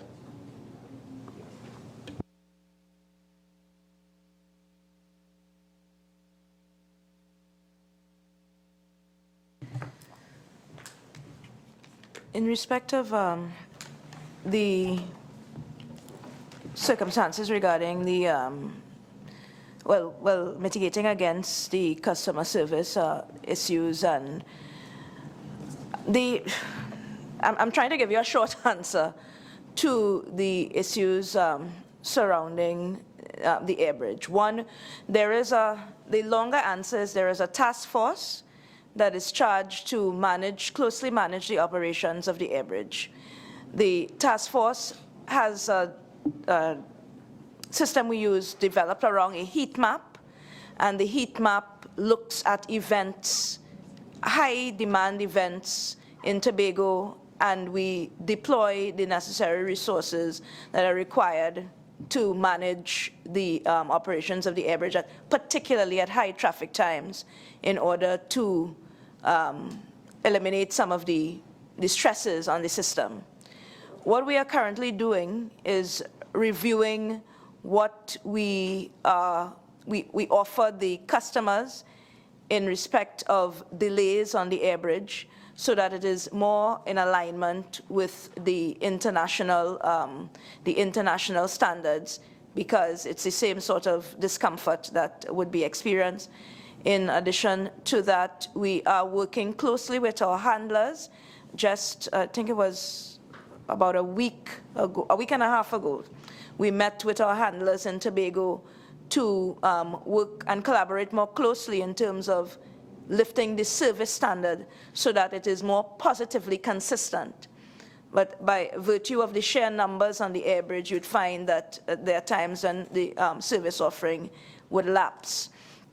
And again, I say all this to say we are continuously improving what we offer, how we offer it, and bearing in mind that we want to minimize passenger inconvenience. We do have some challenges in respect of the Airbridge regarding space. Space is an issue by way of infrastructure both at ANR International and at Piaco International. So for example, if we have a jet service and an ATR departing around the same time, or two ATRs, you find that there is general congestion in the domestic area, which is inconvenient to the customers, and we try to manage that as best as we are able. So to answer the question, it's a continuous program. We are due to have a meeting of the task force within the next 2 weeks to reconvene that task force so that we can put our collective heads together to see how we can continue this general improvement of the management of the Airbridge. Member Leons, if I can just add to say that since my presence on the board, within the last month or so, the board has received some direct complaints by way of letters from members of the public, and in fact from at least 3 of your colleagues, about treatment at the counter while trying to get to Tobago. And the board is actively looking at the relationship between the counter staff and the customers, especially, I think, in circumstances where people are trying to get on flights and the manner in which they're being treated. So we're actively looking at that in terms to improve that aspect of the service. Sorry, and just to talk about the streamlining security at airport stations, what stimulated that to be an item for the strat plan?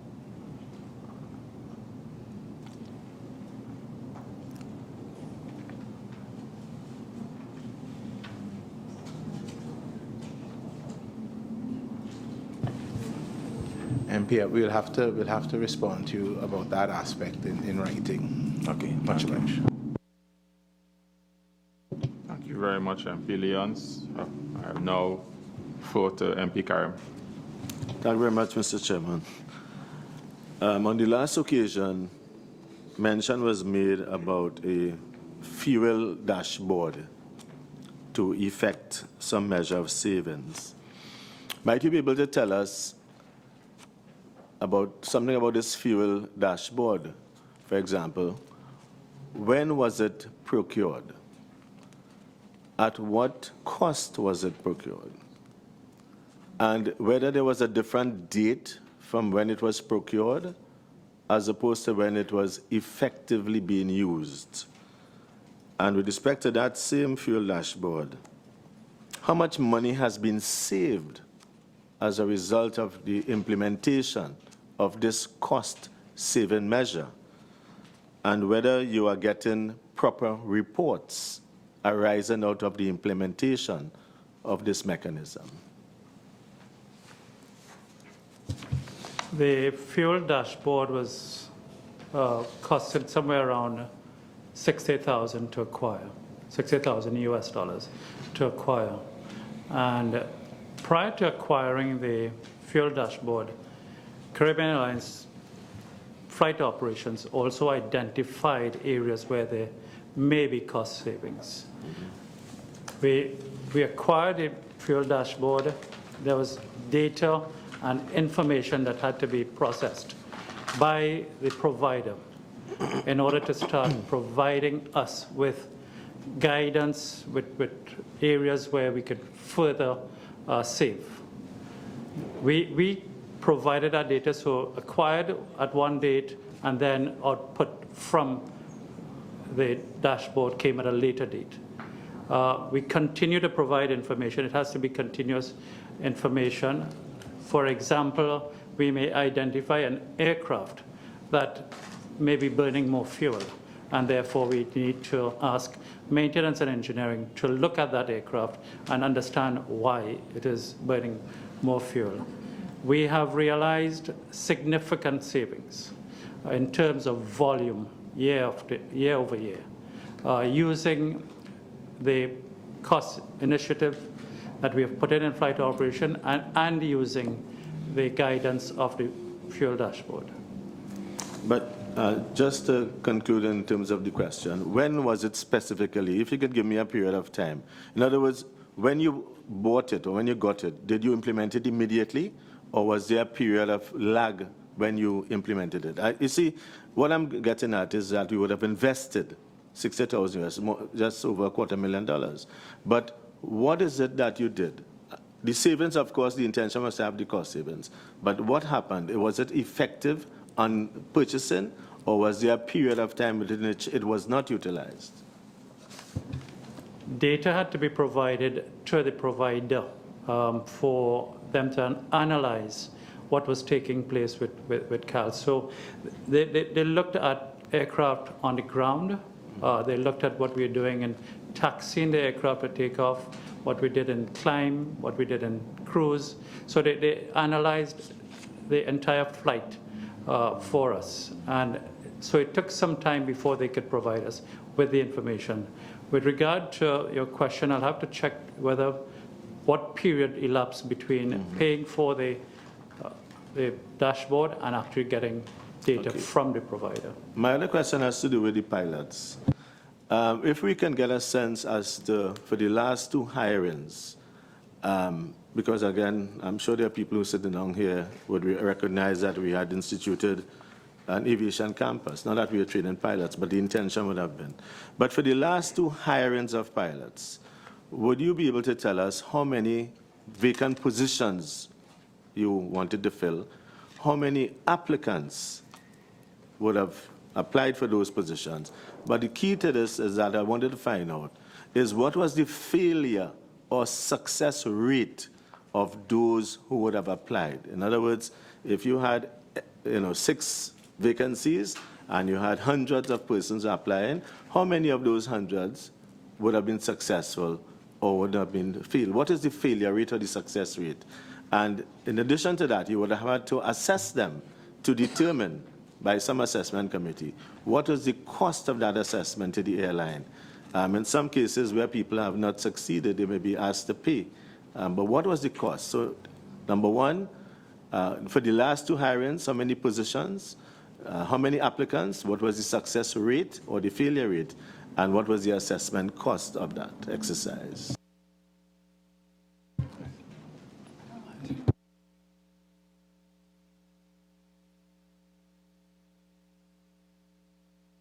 Asking about the last 2 hirings, meaning last 2 groups of pilots that we took on.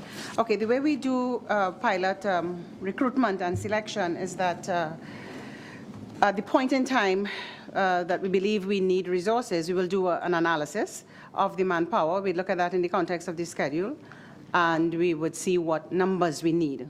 When we recruit and select pilots, it's an expensive process. So we create an order of merit list. So if we determine that we needed 6 pilots, we'll go through a process and create an order of merit list, which would give us perhaps about 20 or 25 suitable persons. And then we will offer, if we need 6, the first 6. And we will maintain that list for 3 years. So the last 2 hirings took place in 2015, Jags? 16. There was one in, before that, 2013, because my period was 14 to 16, and there was one. And then there was one before that, before I came in. So those would have been the last 2 hirings. I can speak more specifically to the last one. We did create an order of merit list, and persons were recruited from that list, having gone through a process, a recruitment and selection process, and deemed suitable to come into the organization to be trained as a pilot. And that list expired in 2016. And then we went through the process again. I just want to get a sense as to, first of all, the cost of that assessment. You did say it was an expensive exercise. Yes, it is. And in addition to that, were you concerned about the success or failure rate of those who were assessed? Okay, in the last set of hirings we put out an advertisement. We wanted 6 pilots. We put out an advertisement. We got 125 applications. We went through a process of shortlisting those persons. They go through psychometric testing. We have other online tests. We have panels that we set up to do structured interviews in a particular way. And from that list, we would cut that down to about 50 persons who would go through a process of simulator training. On the last occasion, we stopped at that stage because we determined that we would not proceed with the recruitment process and select anyone until we were completed with the manpower audit that we are currently undertaking. So you're not satisfied with the about 70 persons? About that, yes, yes. And that was really, that's where I was going, because it would have impacted upon the quality of the experiences of the pilots coming to The recruitment process is really rigorous. We put the candidates through a very thorough process, and we shortlist and make sure we have the right persons to place on that order of merit list. What's the retirement age of pilots? 65. Okay. Yeah.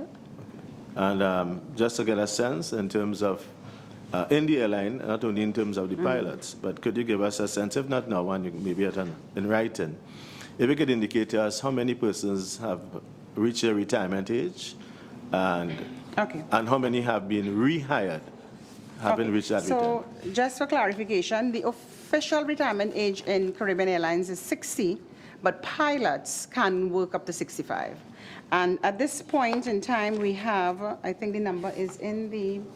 You have about 24 between 60 and 65. Between 60 and 65. So they would have been rehired? Yes, but on the same terms and conditions, same seniority and everything. Okay.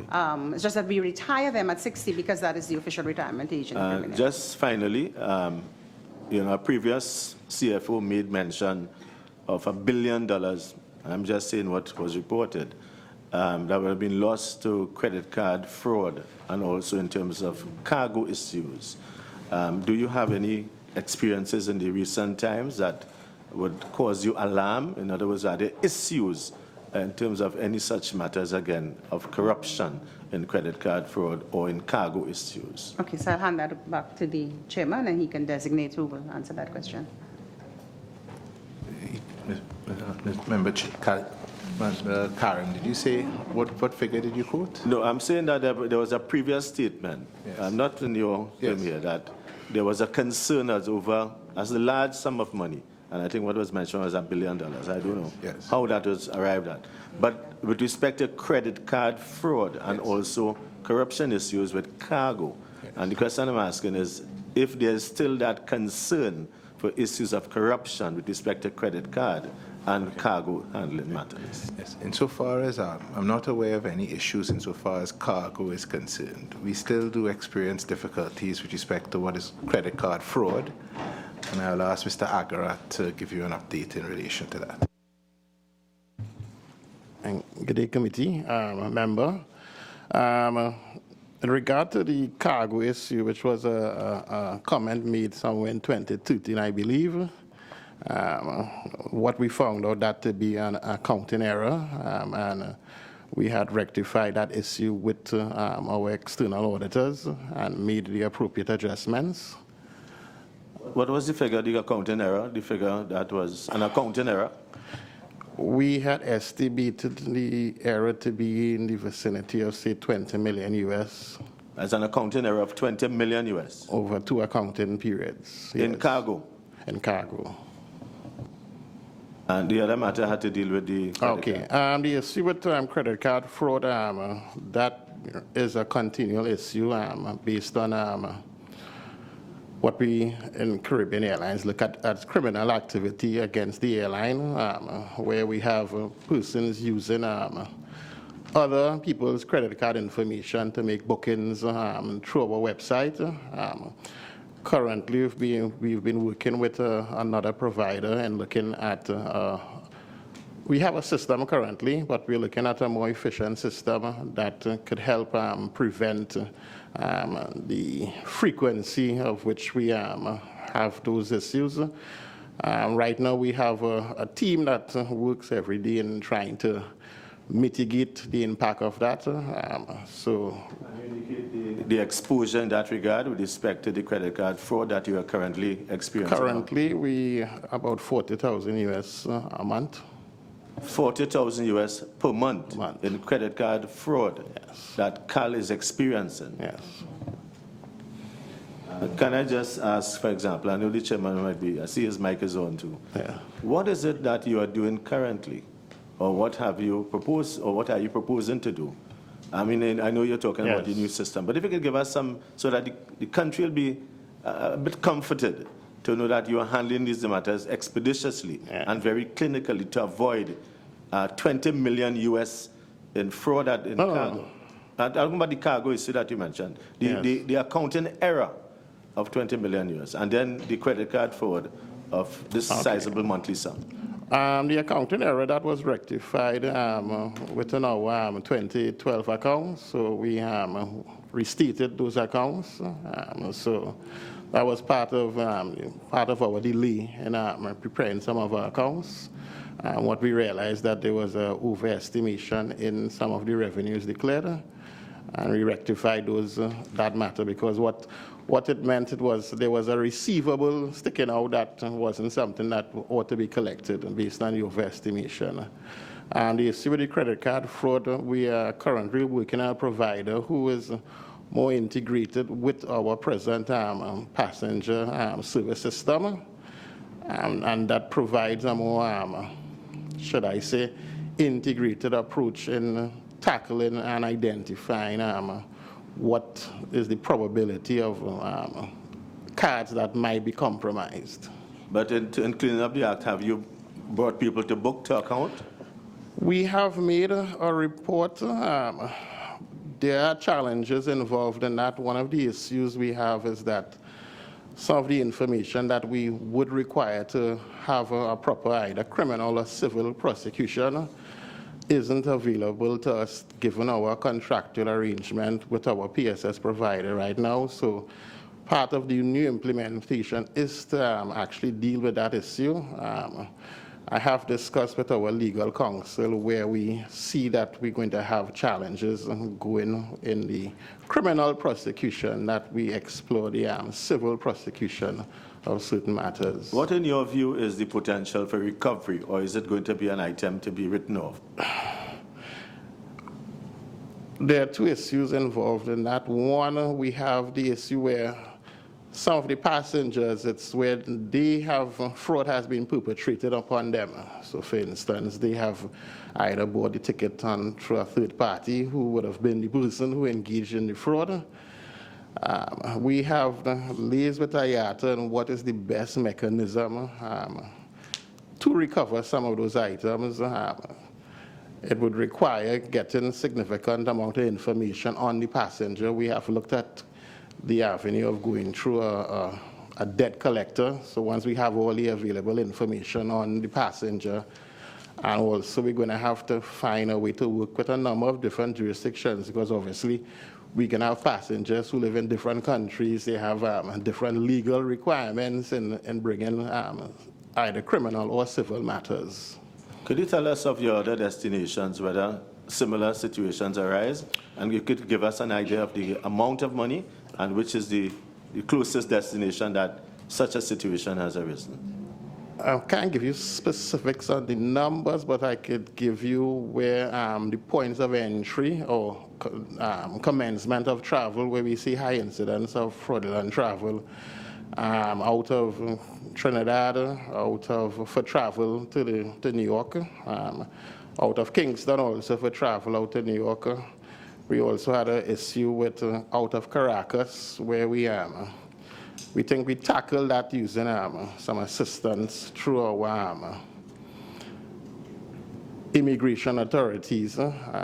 We also have instances out of Guyana to North America. So those are the 4 areas we have seen where we have a lot of instances of attempted fraud. And are those recoverable?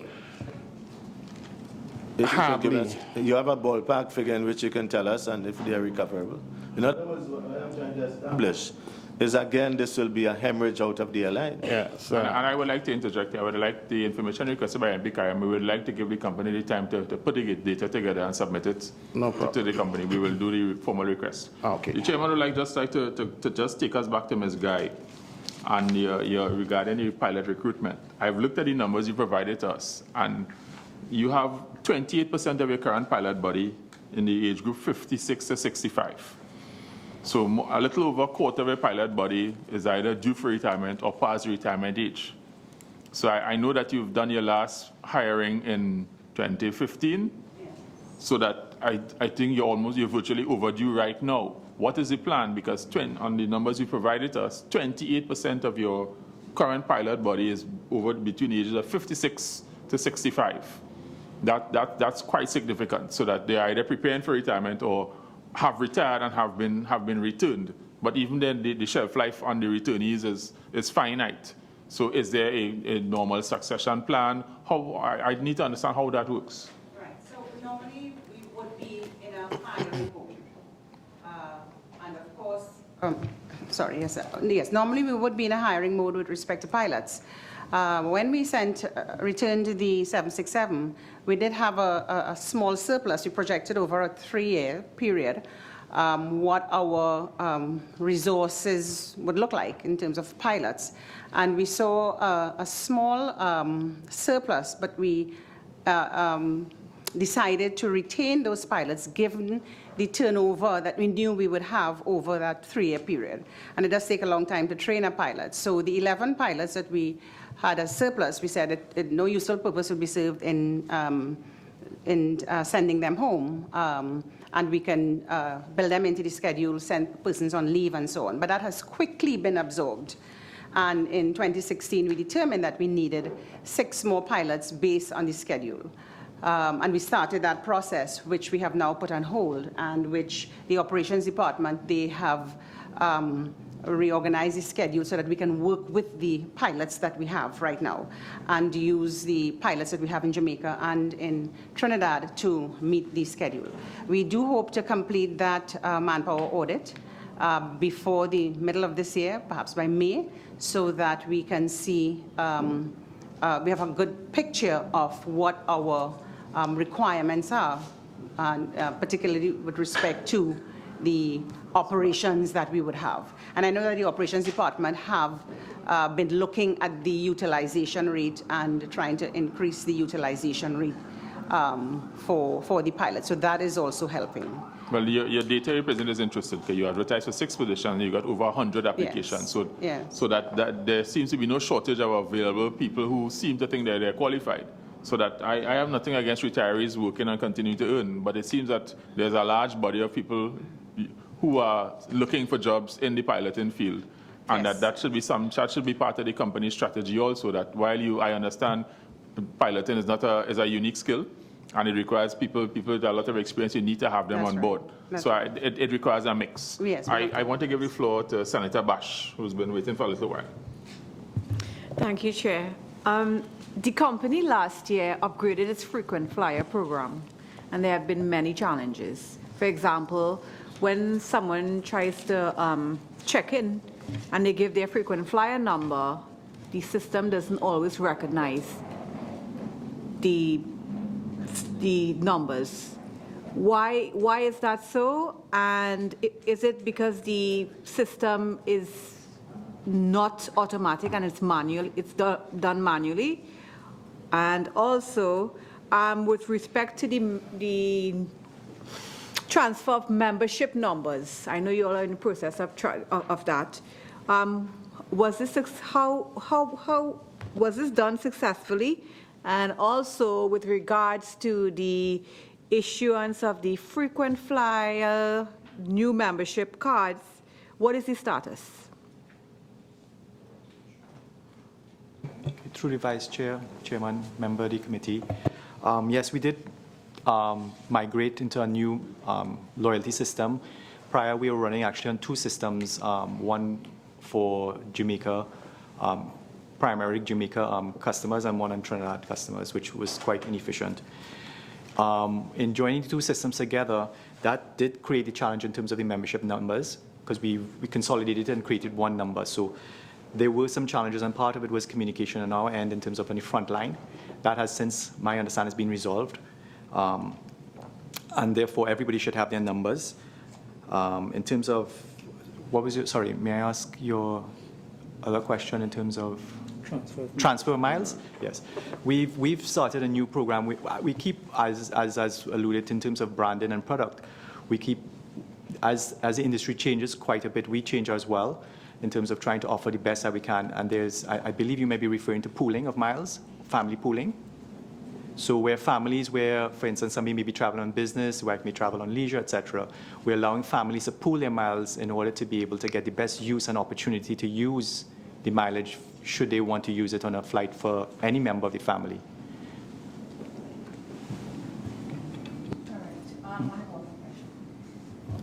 My question relates to the cabin crew transportation. Why does CAL continue with the practice of providing home to airport return transfers for local cabin crew? And also, isn't it this not normal practice with airlines to only provide this at destinations and not the home base of the cabin crew? I have one more question before you answer. And I also would like to know what's the annual cost of this service and who are the providers, contractors actually?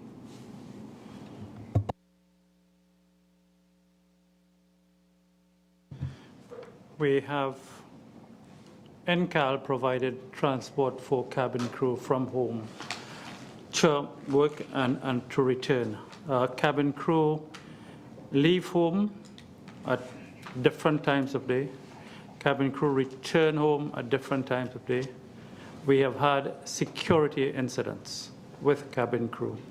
It's for the safety of cabin crew, both in Port of Spain and in Jamaica, that we provide them transport. The overall cost of the transport, I don't have a figure. We'll be able to provide it at a later date. And the service provider is R&R Transport in Trinidad, and I believe it's Chin Transport in Jamaica. Just a very quick follow-up. You missed one element of the senator's question. It was, what is the norm with airlines with regarding to that? I understand your response is that you do it because there's a security issue, and perhaps also there's a legacy issue because you've always been doing it. And that, for me, is part of the issue, that probably the airline is doing things because it's been doing it all along.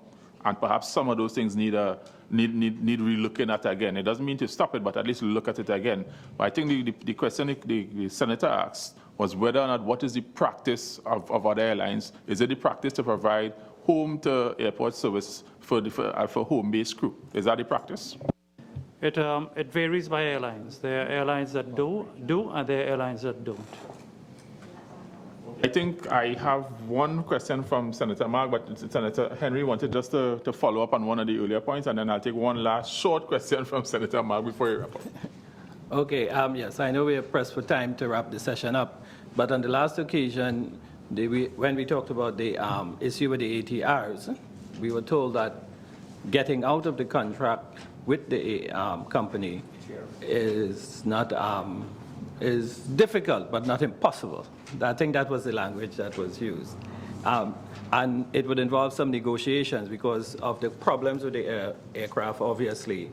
It should put us in a position where we could negotiate and get some kind of benefit, for, if not for outright breach of contract, for providing substandard equipment. Has there been any progress with that?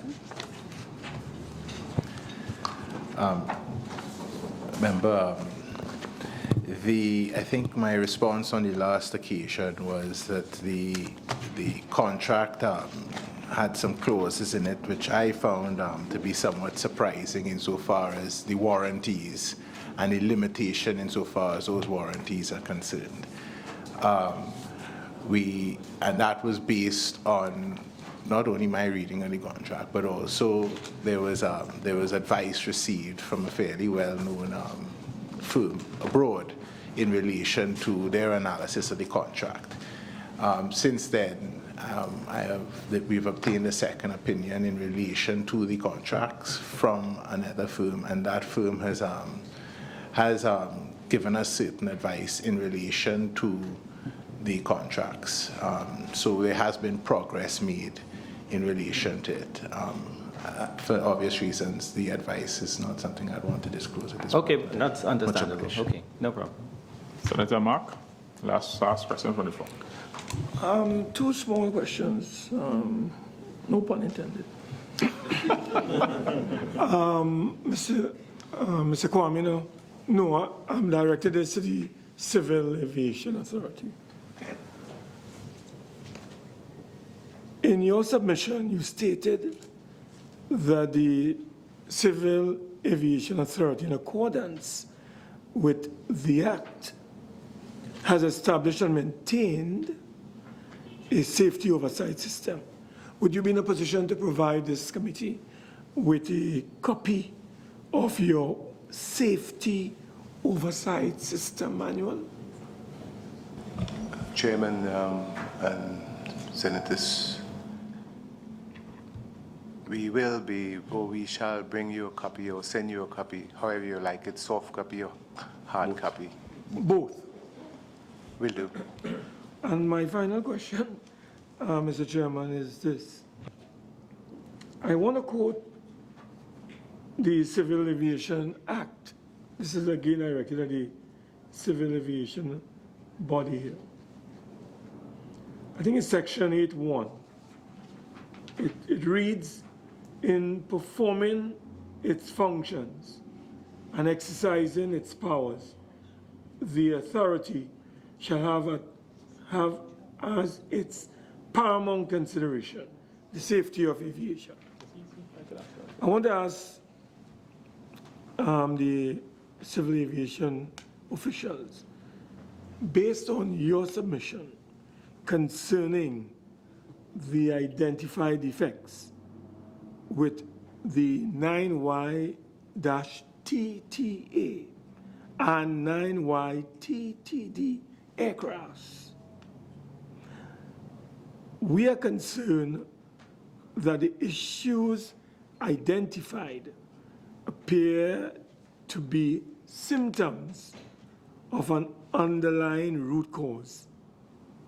The question is, has troubleshooting and maintenance action by the ATR manufacturers successfully resolved the root cause of the defects? I want to get a clarification from the Civil Aviation Authority on this.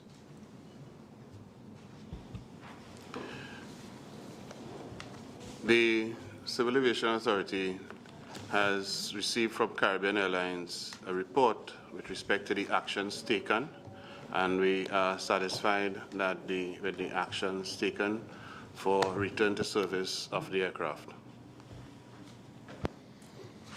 Thank you very much. As I begin to wind up, I just want to have a follow-up for Mrs. Johnson, Acting Permanent Secretary, Ministry of Finance. I have it correct? Phillips, forgive me. At the last hearing, the representative Ministry of Finance, a question was asked regarding Caribbean Airlines making a proposal or submission to the Ministry of Finance regarding structuring their fees regarding additional charges. And that the response we received from the Ministry of Finance is that they have received the information and they would be able to give a decision or an update around February. Given that today is the middle of March, could you give us any update and any progress on that matter? Well, we have received we had needed additional information from Caribbean Airlines, which we received. The matter was analyzed by our analysts and is before the minister now. Excellent. So our recommendation is before the minister. Yes. Well, I'm happy to report to Trinidad that there has been some traction in the matter. Yes. Let's see how long it stays on the minister's desk. Well, I'm very happy to hear that, because that is one of the issues that came out of the last hearing, the fact that Caribbean Airlines is constrained on the Tobago route. And there's some... Sorry. Go ahead. One of the recommendations was that we received the opinion of the THA before we go ahead. That's fine. So, and we accept that. But I think that the important issue that came out of the last hearing, and it came out today, is that there's some ways, the ways in which the system for the Tobago ticketing that constrains the airline in being efficient on that service. So rather than a capacity issue with probably the average citizen might be thinking perhaps they need to put on more planes, the issue is really an issue to deal with how the system is ticketed and the way in which, if you apply this, what applies at a normal fare, if you don't use the fare, it's non-refundable, or there are charges for reissuing the ticket. Caribbean Airlines is not allowed to do that. So that is actually constraining the system. So I hope that the Ministry of Finance takes a good look and makes a decision on that, which will assist the airline. So I want to thank very much. Mr. Chairman, sorry. Two very, very short issues I just wanted to... I will give you the opportunity to make a couple of remarks. Just give me 1 minute. Certainly. I want to begin my wrap-up by saying I think that the committee is pleased with the responses from Caribbean Airlines on the queries that we've had. And we appreciate the time taken by the members of the Civil Aviation Authority. We know very, very busy people who are dealing with a significant issue in the country. We appreciate your ability to come, and also the members of the Ministry of Finance for taking time out of their busy schedules to be here. As I begin to wind up, I would like to invite closing comments from the Vice Chairman of Caribbean Airlines. I'm very grateful. Just on a quick issue of the pilot recruitment, there's a manpower exercise that is going on, and pending the conclusion of that exercise, which we have put a very short time frame on, we would be reluctant to engage in any hiring until we understand just how many pilots we require to provide the service that we're providing. So that really is, I do share the chairman's concern about the age issues, but that is what will be holding us up from taking the immediate steps, is to get that manpower plan in so that we can analyze exactly what this airline requires in order for it to operate effectively. That's one. Secondly, the credit card issue stunned this board at its first board meeting. And I would say it is no comfort, but I would say that we were also stunned to learn that within the region, within this region, we are below the industry norm in terms of credit card fraud.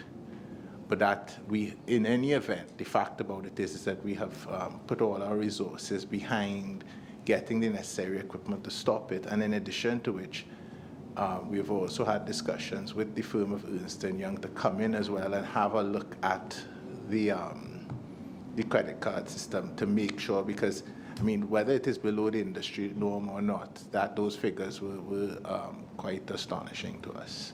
So those were the two issues I wish to address before closing. Thank you very much.